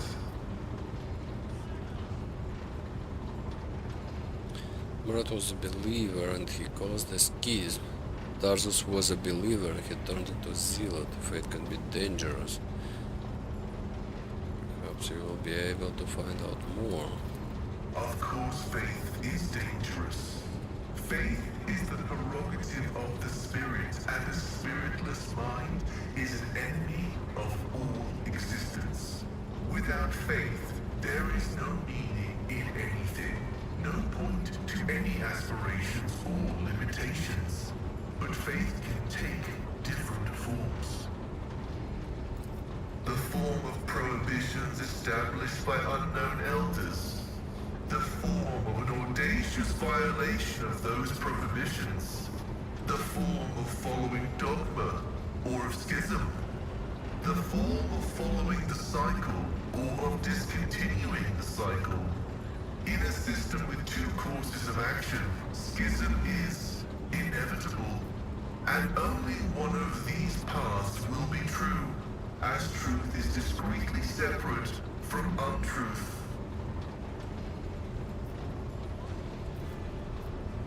Did Amaranth believe others to be in error? Only a fool would find no flaw in the creed, but fate lies in not looking for flaws.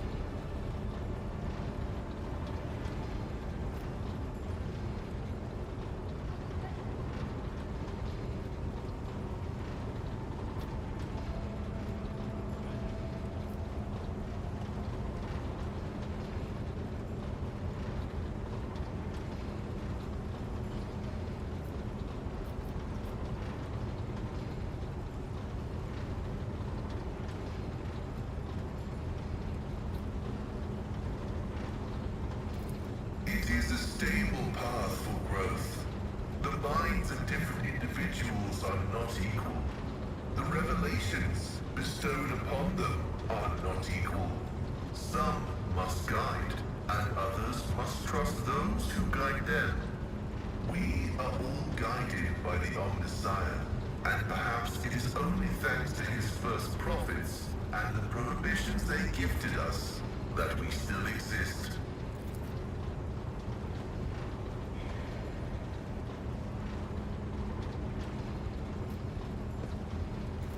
I will continue my research into the Blessed Martyr's memory with all due reverence.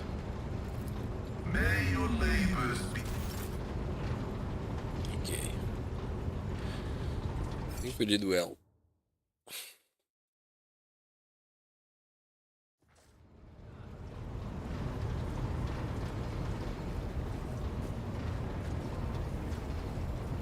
To what do I owe this visit?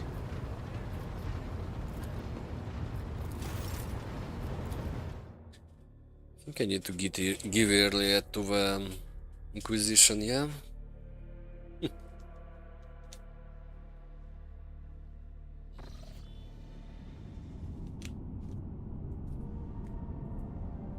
Okay, let's go to Dragonus.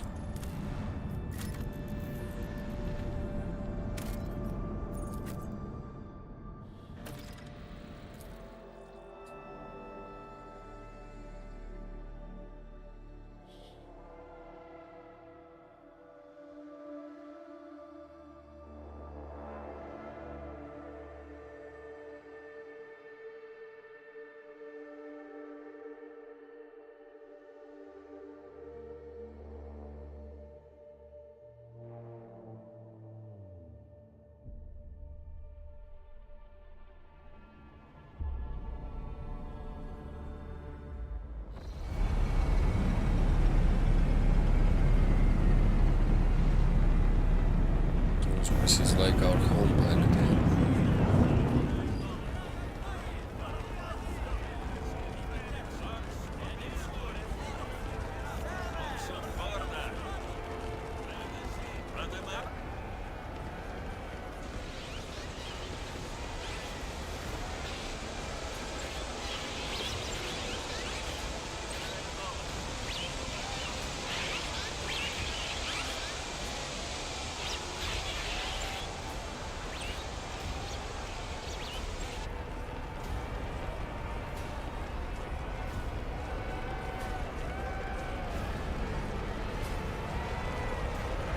time we don't get to ride a tank.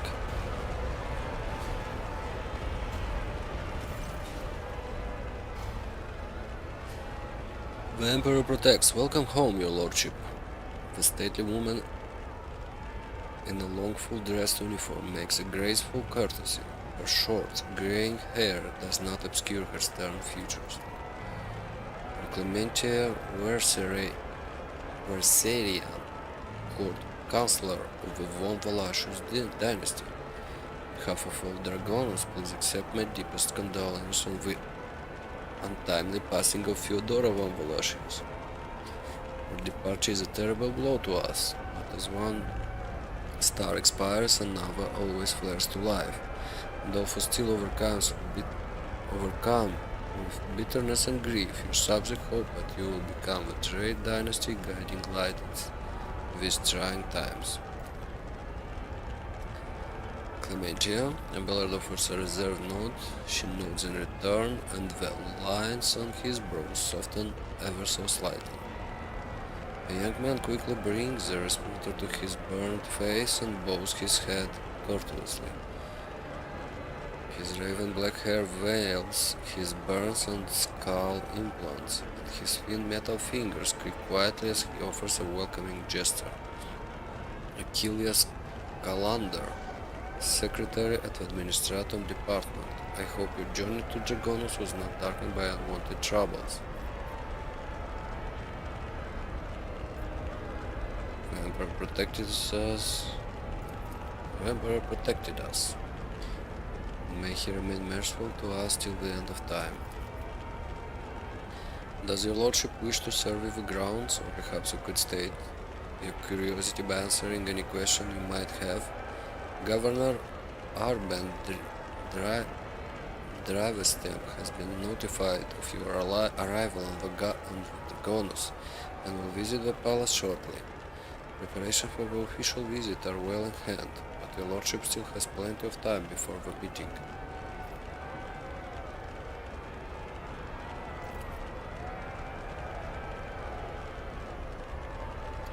Oh, she's Abelard's granddaughter.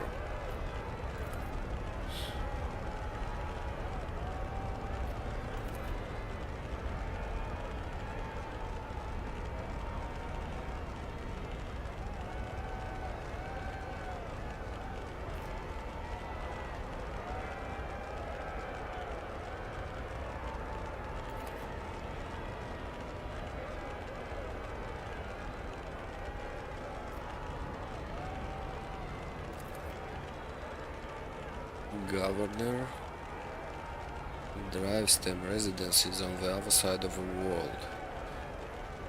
By the administrative palace of Dragonus. We sent word as soon as you enter the system, but it takes time to travel a great distance of your domain. Chancellor Verseran appears unruffled, but you cannot shake the thought that the governor's lateness is a subtle political gesture designed to test the limits of what is acceptable when it comes to interacting with a new world trader. There are my chambers. They are very close just down the hall, but there's also where we study in the audience chamber. Lady Fedora's study has remained locked since her last departure, but on account of your arrival, we've arranged for it to be tidied up. It is ready whenever you may need it. You are dismissed. Apologies for my bluntness, but I have a request to make. Before the meeting takes place, the illustrious Lord Captain could spare a few minutes for a conversation with me.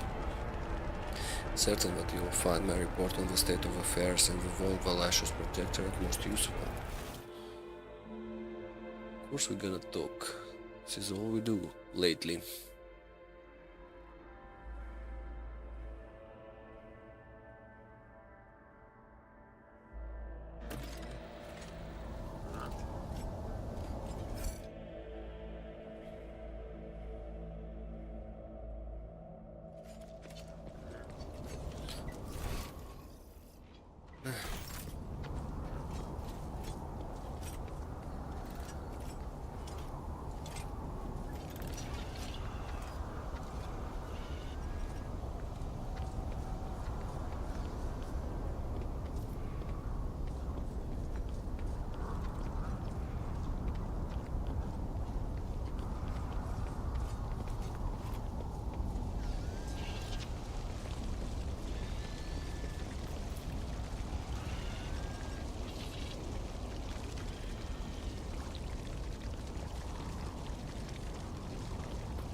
shady character.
Okay, let's go inside. Actually, I wanted to see Argenta, see what she's gonna say.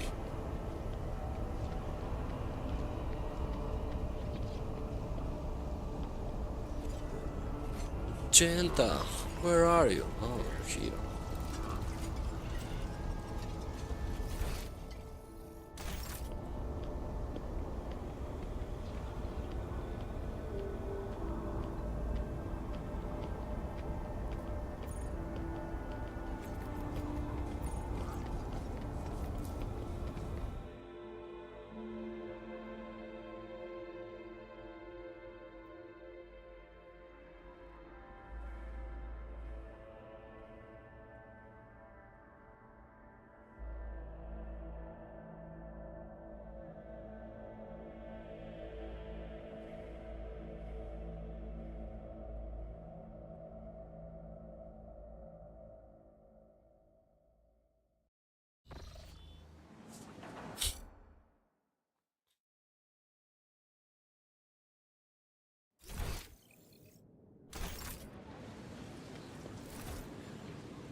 Well, let me inform you of the location of the chambers on your dynastic estate.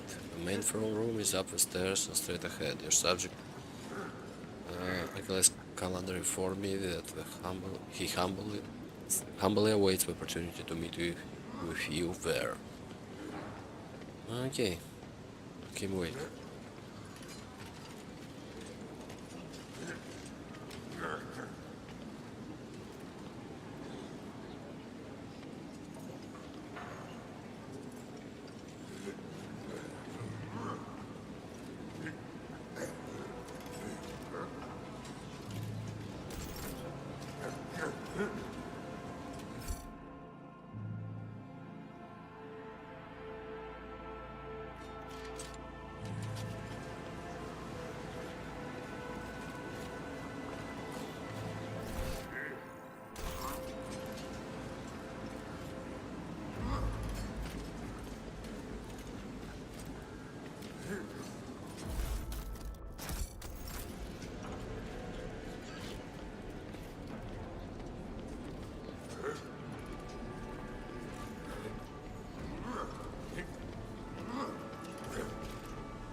How fascinating.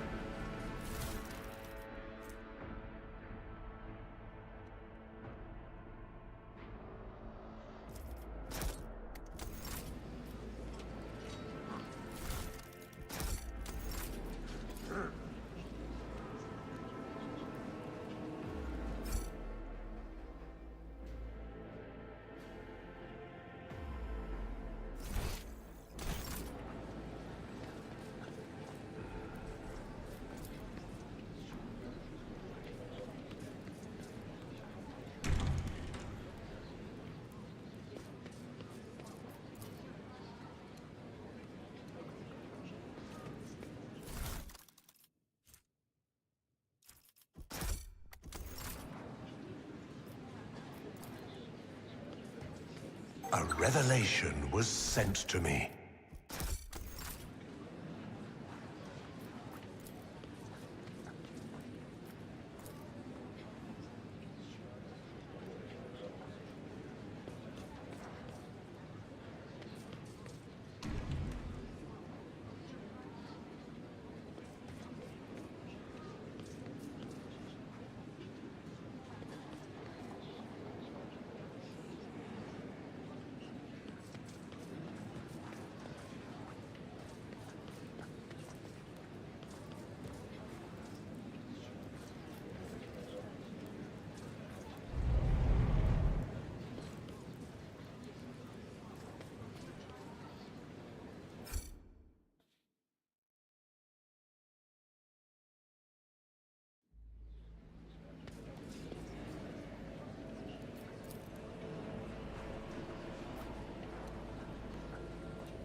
Okay, Lady Theodora was collecting Xenostuff.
Well, Secret Room is remarkably quiet and almost homely. Perhaps your predecessor used it when she sought complete solitude.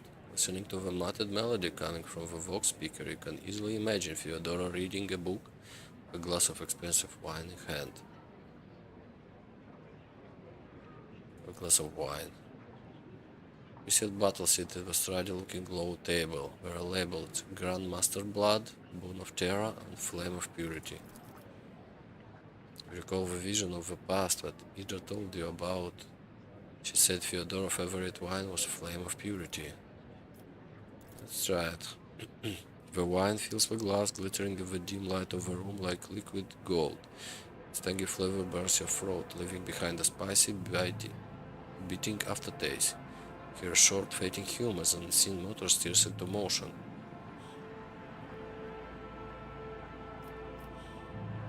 Choose a book. Several books are stacked next to the sofa. Some appear ancient, while others look they have never been opened. On Fyodora data that had been restored using your cognator is the phrase Litianus of Motif Force. It's the title of one of the books here.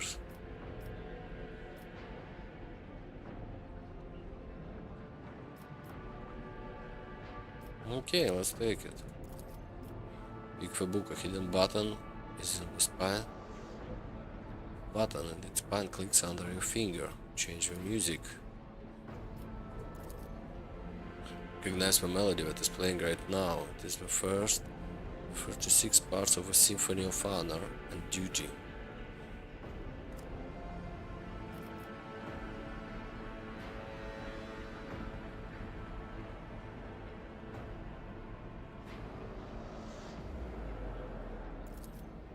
The music of the speaker momentarily grows louder, filling the entire room, then goes back to normal, seemingly without any change. The room responds to your action with a quiet, grinding sound, and a small nook reveals itself in the nearby wall. Inside, you find a databug wearing the Von Valash's coat of arms.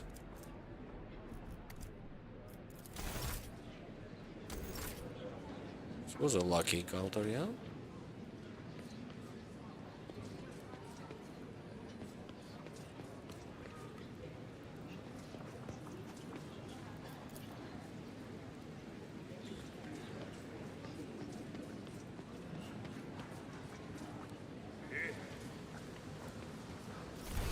Oh, I forgot something.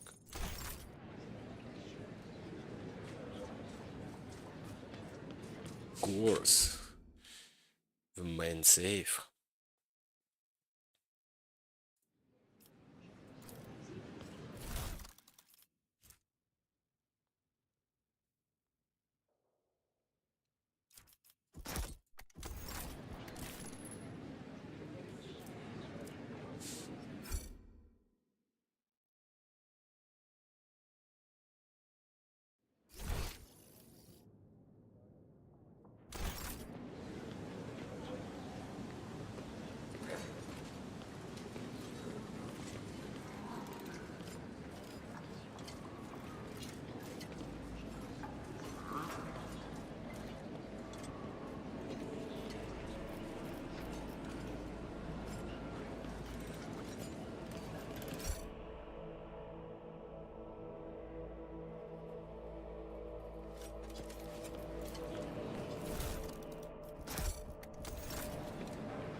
Imperium guides my gaze.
Oh, we need to learn about everyone, the political stuff.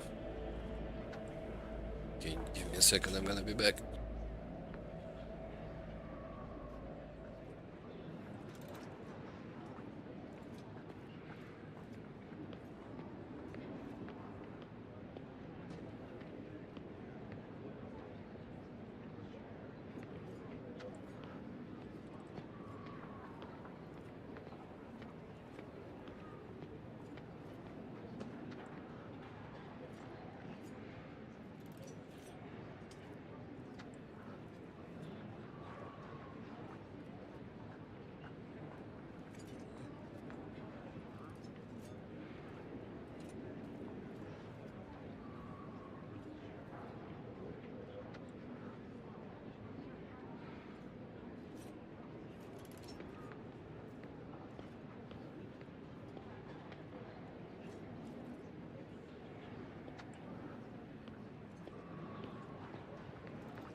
Okay, let's go and see the governor.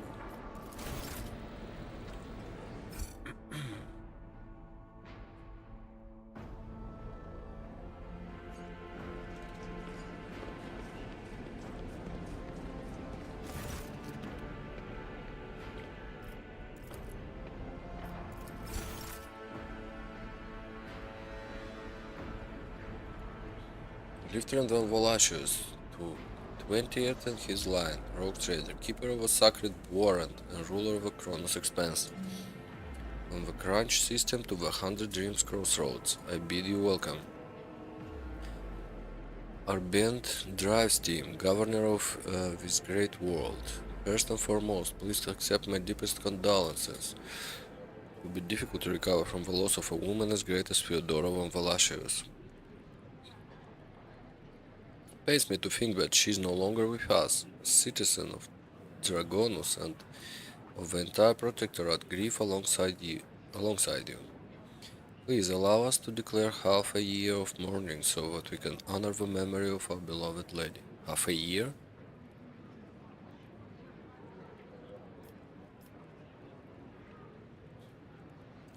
There is no need. I am the new ruler of the Protectorate. Let my subject rejoice at my arrival instead.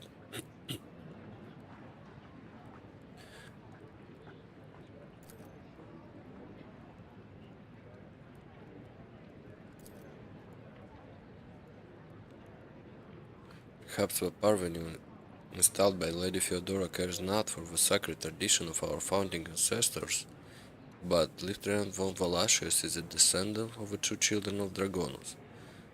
It behoves the rule of a world to honor its customs.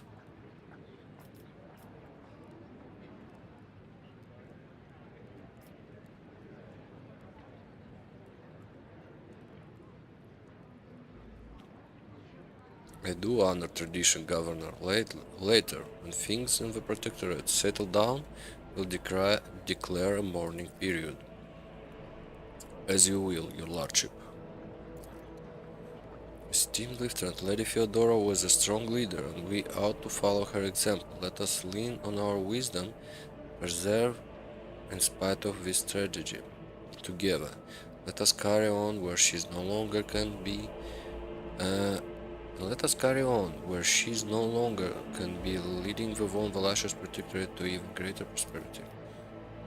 Alas, it won't be an easy task to accomplish. Some time ago, the astropaths of Dragonus flew into rage, and they had to be subdued.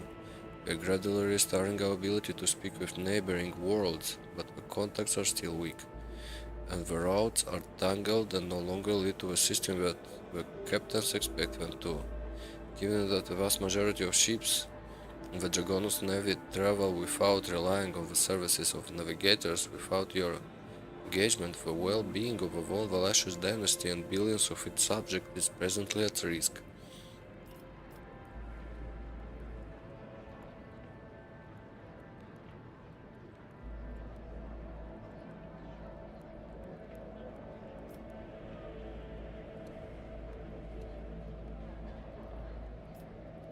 We met the ship from Dragonus not too long ago. The crew was transporting a strange artifact and went mad during the flight.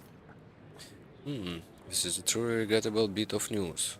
What's more, leaving Dragonus has been forbidden for several cycles now. It seems the Versarian family has once again failed in their primary responsibilities. We'll investigate this at once, as well as the fact that the ship had to acquire a permit with the Ministerium seal. Does your nephew still serve at the administrative palace? I don't understand. The ship did indeed depart from orbit, but it did so, you can believe it, on the rogue trader's authorization. That is why no one dared to impede its departure. But Captain, it would seem that Conrad somehow got his hand on a copy of your authorization, and perhaps even the original. A tool like that in the hands of a traitor does not bode well. Conrad Voigtrev, former Master of Whisper, is a heretic and a traitor. Has he shown his face on Dragonus? Lord Voigtrev, visited the capital some time ago, but he did not request a personal meeting. A heretic, you say? Now I see where all this whispering in the corridors has came from. Shall be frank with you, your lordship. Lady Theodora's sudden death was a blow to every one of us. The absence of any sort of verifiable and complete information about her successor gives grounds for all manner of rumors and misinterpretation, especially if someone is deliberately inciting unrest and discontent. Naturally, none would dare challenge you by accusing you of something as sacrilegious as murdering a rogue trader. However, Conrad Voigtgrief was once a true boon to the protectorate back in the day, and as such some might heed his words.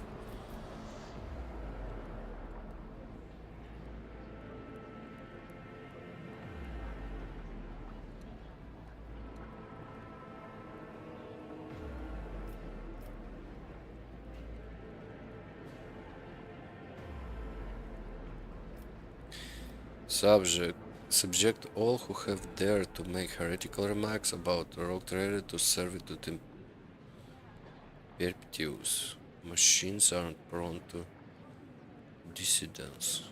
Oh.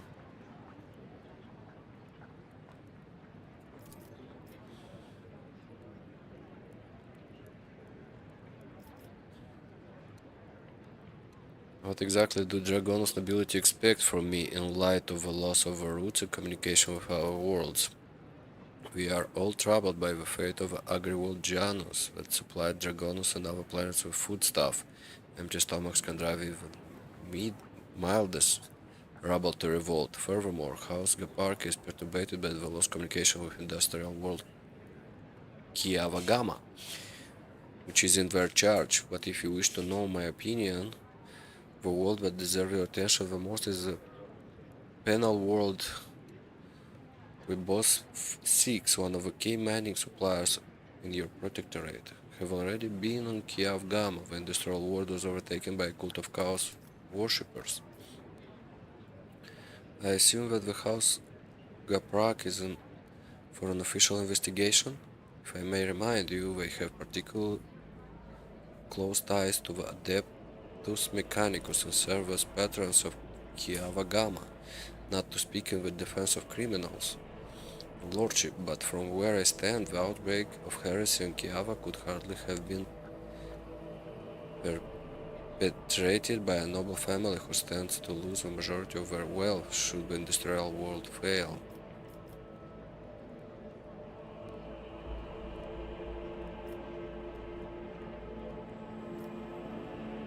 It's too early to draw any conclusion. We will wait for the result of the investigation. Most reasonable. But what of the industrial world? Are we to expect trade to recommence? Production facility of Kiva Gamma will serve humanity once more, rest assured. House Gaprak will be overjoyed to hear it. I thank you for dispelling the darkness around the fate of Kiava Gamma. Already visited the agri world Janus. Governor Viat found herself facing a number of problems in my absence. Truly, the Viat line is one of the oldest in the Von Valashus protectorate. If the inheritor of such well-respected blood could not handle whatever had befallen her, then the situation must have been extraordinary indeed.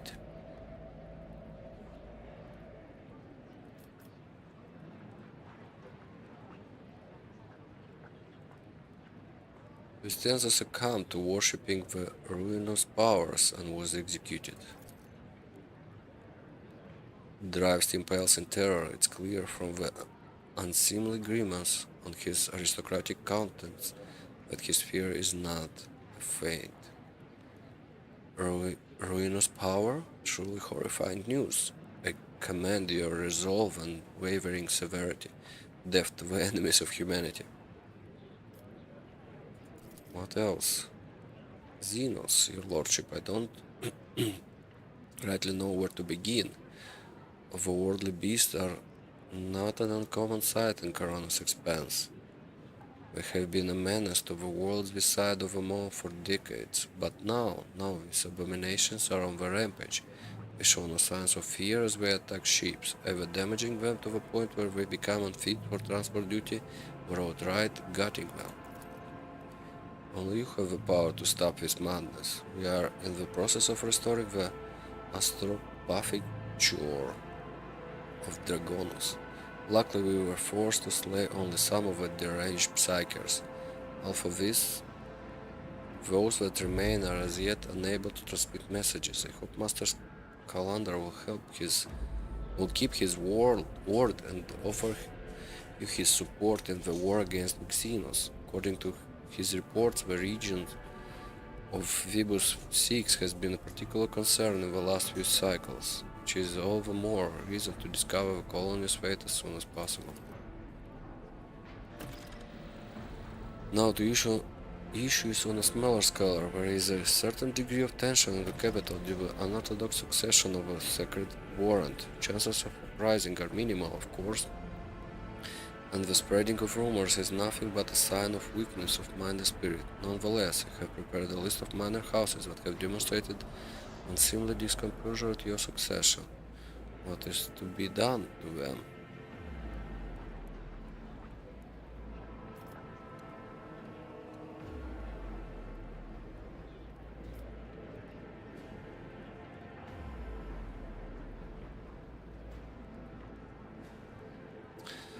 We can bribe them, we can kill them.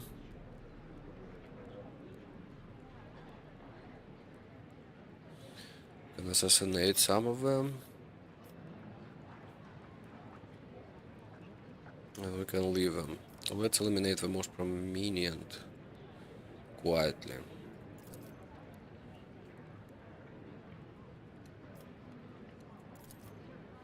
One last thing, your lordship, your inauguration as a bearer of sacred warrant is but a mere matter of time, and I would like to inquire about one crucial detail. Imagine you are intending to uphold the centuries-old tradition, bolstered by an equally long-lasting friendship, with being represented on Dragonus by one of the noble houses. Presume that, as before, this duty will be accorded to the house Drives team. Which houses can represent me? Any of the noble houses located in Dragonus, the Drastin family which I lead, the Gapak family with long ties to Adeptus Mechanicus, Sourbacks, known for their piety of diligent service. Perhaps I should also mentor Versarians who have some influence, but who are not actually of noble origin. Any one of these houses would be honored to represent you at the ceremony.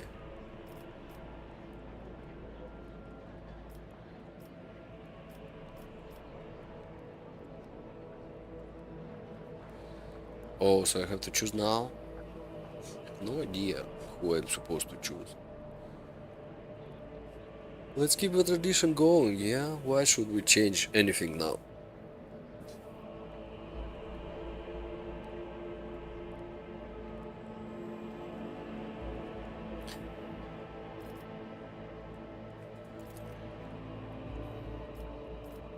I have adopted your lordship's decision. I can tell you that the future holds a future partnership for us and prosperity for all Dragonus. I shall immediately relay all your orders, most gracious rogue trader. May the gold of the throne illuminate your path. Tell me about yourself.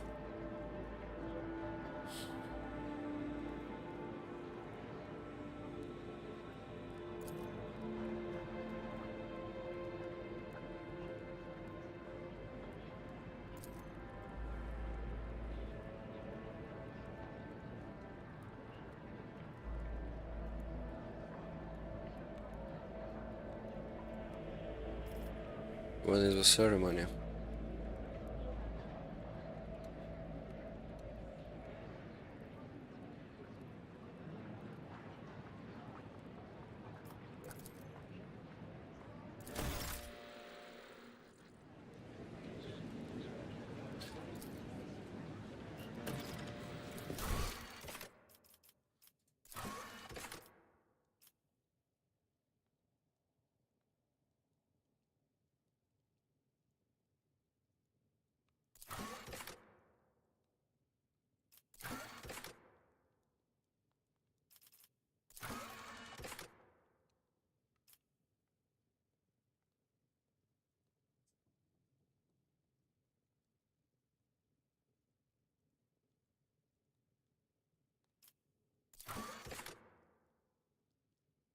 Don't overpower of Adeptus.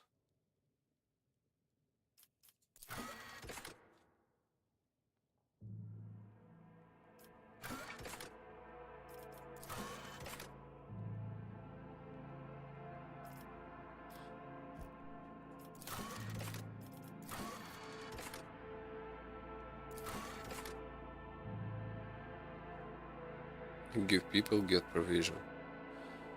Oh my god, these contracts are just not so good. Go to the outside. Speak with this one. Let's try and speak again. So gonna go and explore a little bit of space when we're gonna come back. Yeah.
Terrible news from Dragonos, Lord Captain. The subsidiary Hive City, Saipon 84249, has been destroyed in a series of cascading failures. Production has halted and millions of people had broken their vows of obedience and are fleeing, many of them perishing in the wasteland and overloading the transport lines leading to the nearby hives. Surrounding residential sectors are becoming increasingly agitated by the influx of refugees. What is your directive regarding the distribution of these refugees? What is the cause? Still unclear. The noble houses are throwing the blame at one at another. Agents of venerable Achilles Calendar, stationed in the Stipon 84, have died heroically while trying to save the population from this disaster. The latest reports mention some vulnerabilities in the industrial sectors of the lower hive, but do not go into further detail. Additionally, all your servants are currently busy with investigating the causes of the crisis, but are not doing anything to deal with the consequences. What do my advisors say?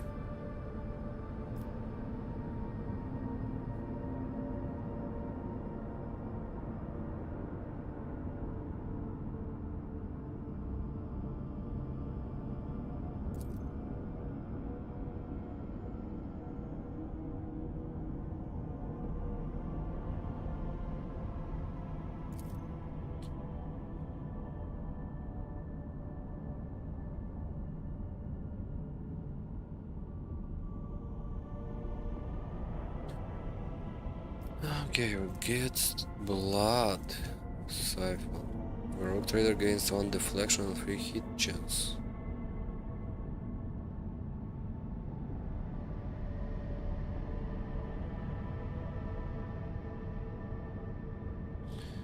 Deflection and hit chance. Okay, Argento, what about you? increases enemy critical damage and efficiency.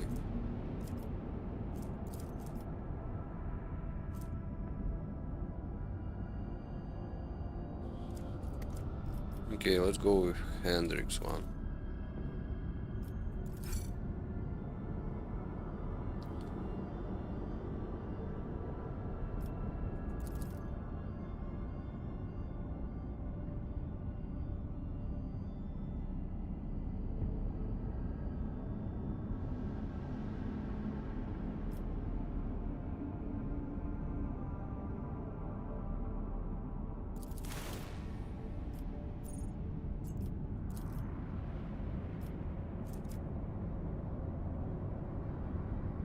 Okay, we need to choose one project, yeah? Restoration. Get -1 profit factory, but we get people free, yeah?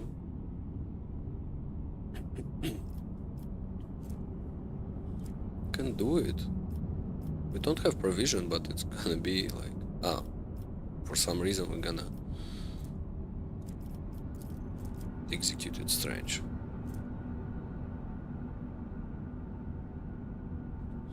Rogue Trader gains 5 bonus to all their skills.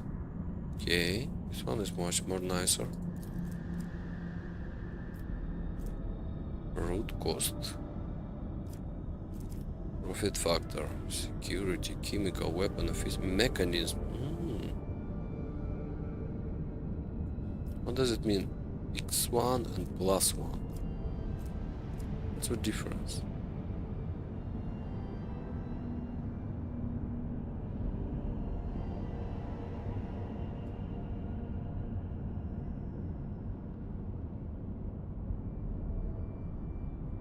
-1.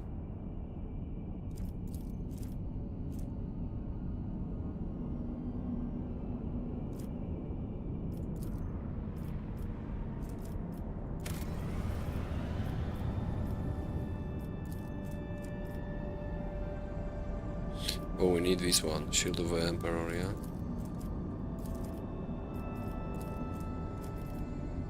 Blocks project fifth. Filth of the Expanse. No, I want Imperial Navy.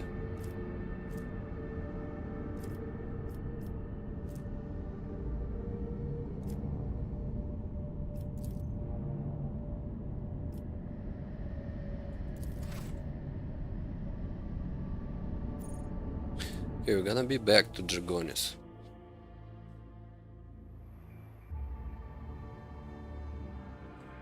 First we need to explore the map, go back and do some fights, yeah?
It's a problem, yeah?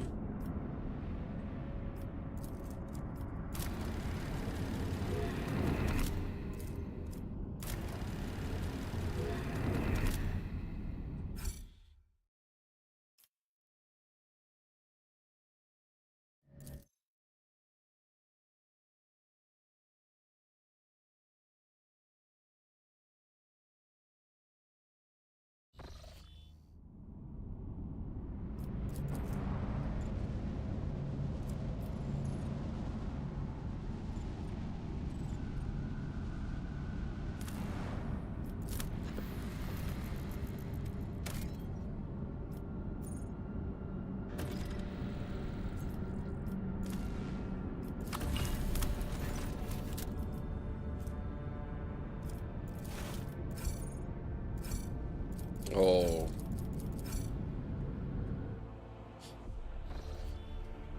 You have just one chance to do it, yeah? That's quite disappointing.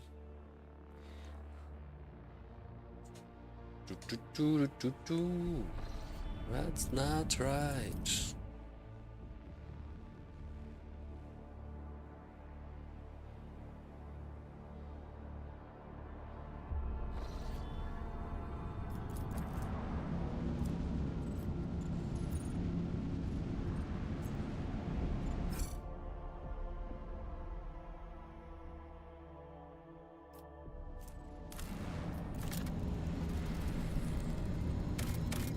Plus still 2. That's not good.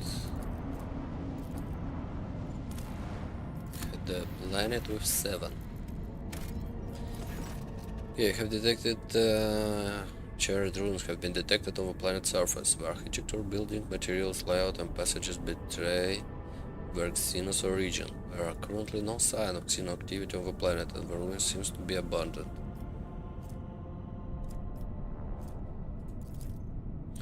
A burnt husk of Imperial shuttle has been found in the heart of the ruins. The pallet remains are badly damaged. It seems the shuttle smashed into the building at full speed, causing the fire that destroyed it.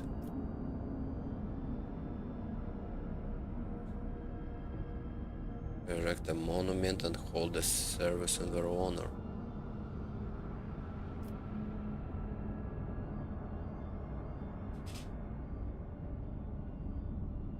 Let's search the remains.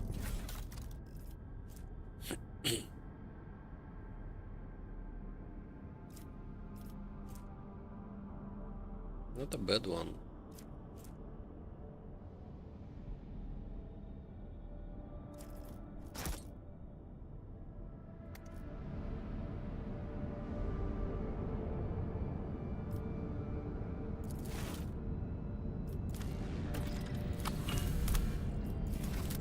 Okay, we got some Xenotech.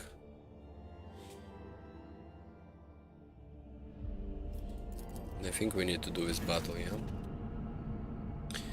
A vigilant member of the Augur crew has detected a small Xeno vessel drifting through the void. The ship is unpowered and shows no sign of being crewed.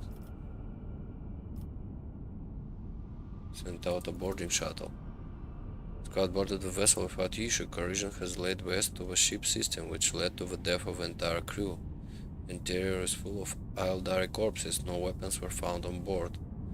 And the dead Xenos, judging by their clothing, were not part of any warrior caste, merely the crew of a now defunct ship. Xenos Iliad claims to have recognized the symbols of the dead Aeldari clothes. They were civilian refugees from Craftwell Kurdark.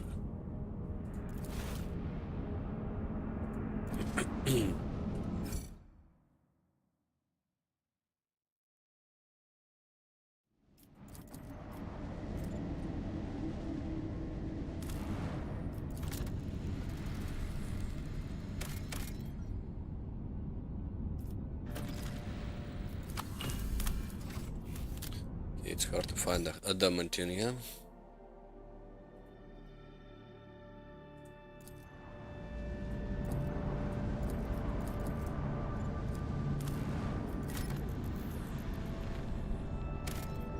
Last till 8.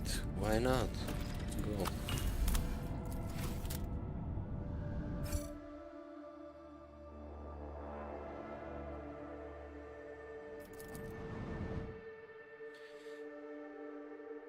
Let's try to fight this battle.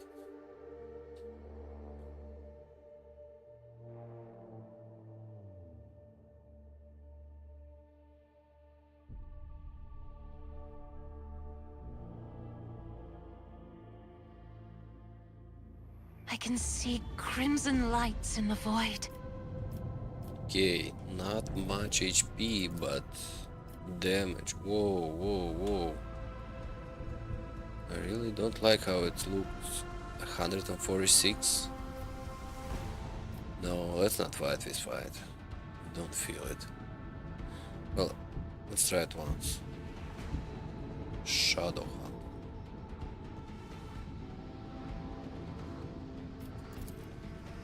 Okay. Let's just run away and see what's gonna happen. hit anyone. We're too far.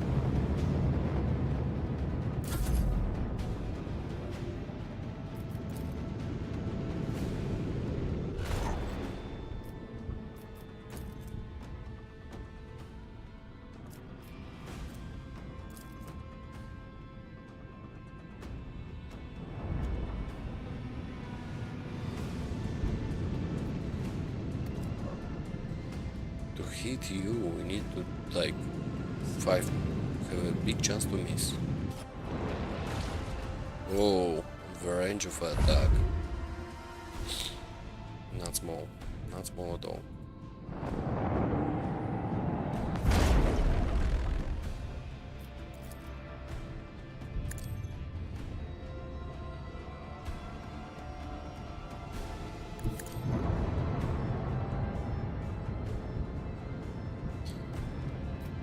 Let's turn some ships away.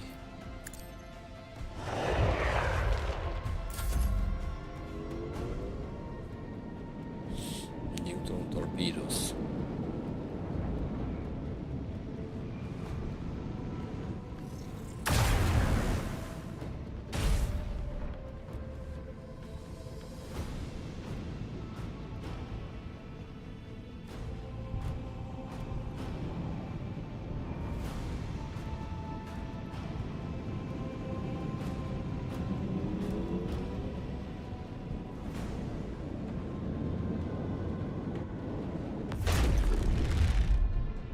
It missed.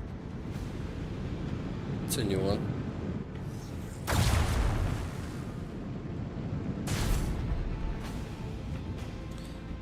And we do damage. No, no, no.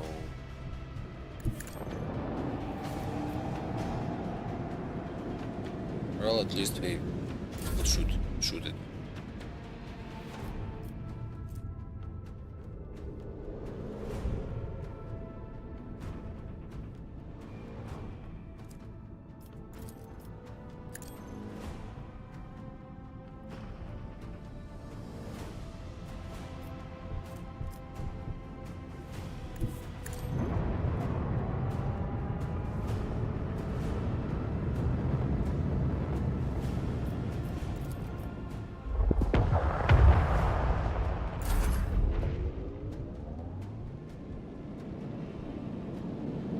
Okay, this torpedo has a chance to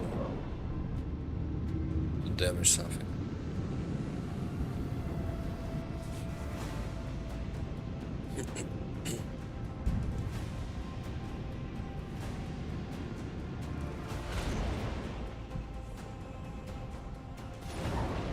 Oh, so wait, okay.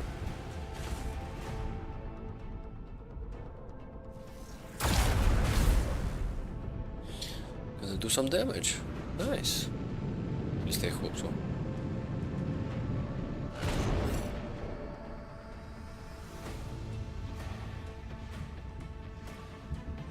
Let's do it like this.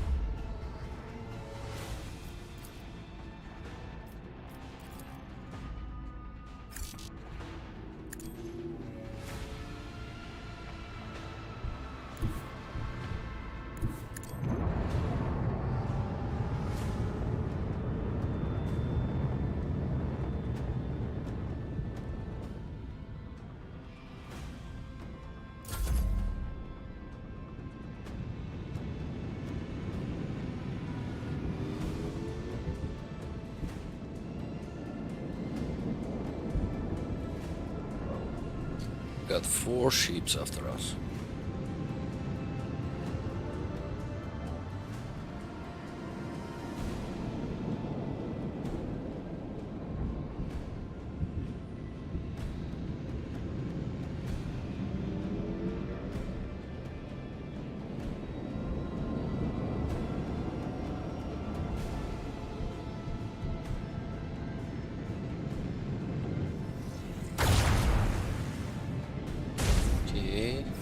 closer? No.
Oh, we did not go after the torpedoes? It's a stupid move. Our shields fail us. Whoa, whoa, whoa.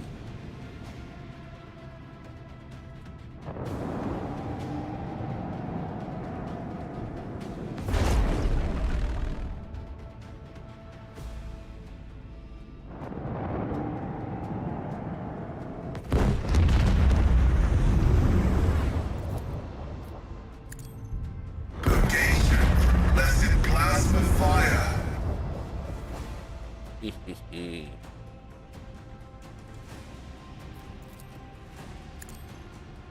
Still is a problem.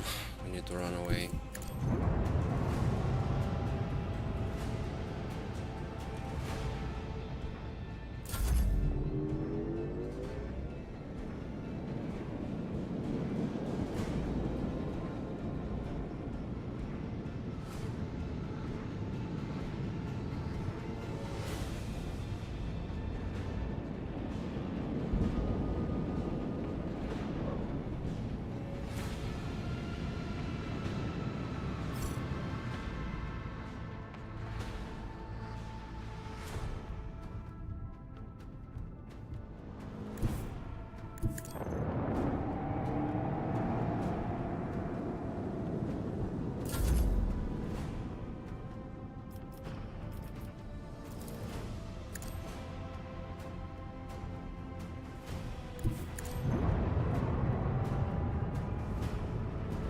I don't want to even come close to them. I think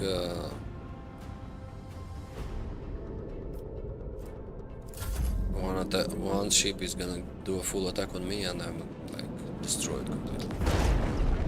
Okay, that's not bad.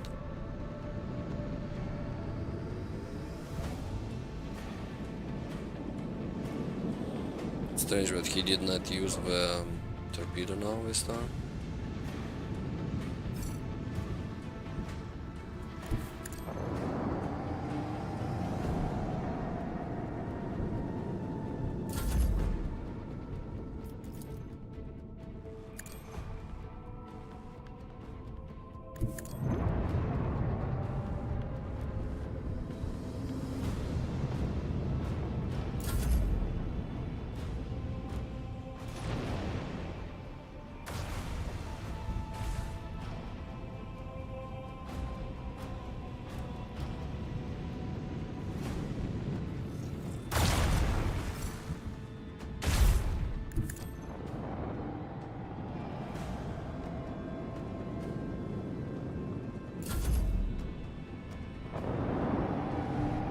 Should have gone for these two, yeah.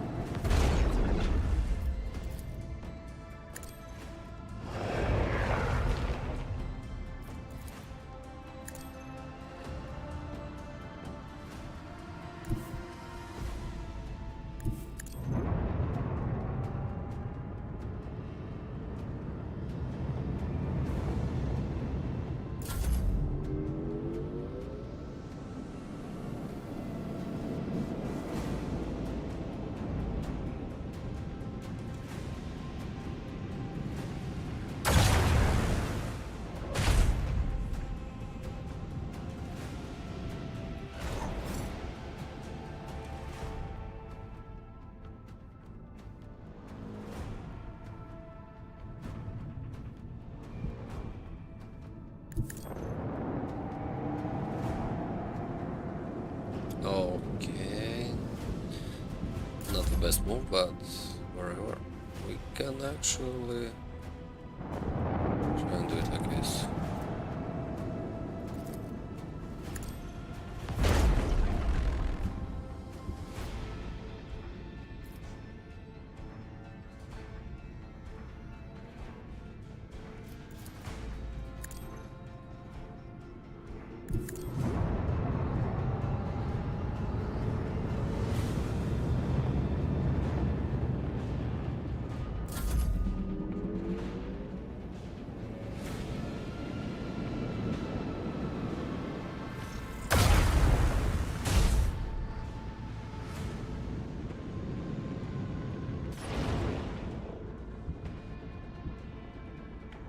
Yeah, I knew it was gonna be like this, but now we can try and use our shadow powers. It's gonna destroy something.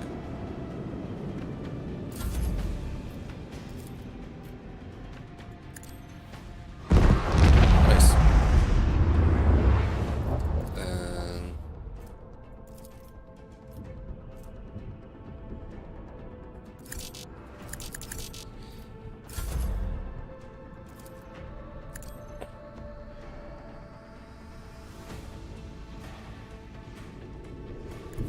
okay, let's try and destroy them.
What? What's wrong with you, sheep? Oh my god, if I'm gonna lose because of this, I don't know.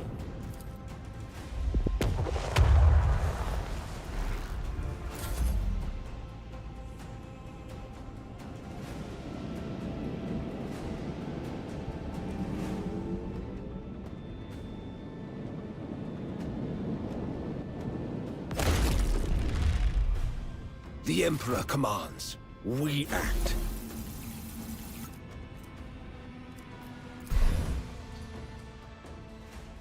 Oh, you got me good.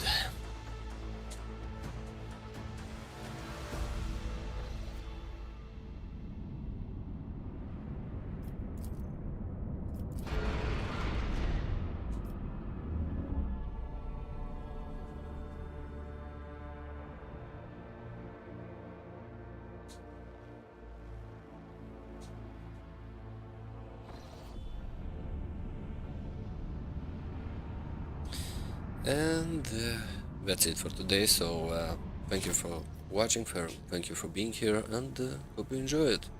Hope to see you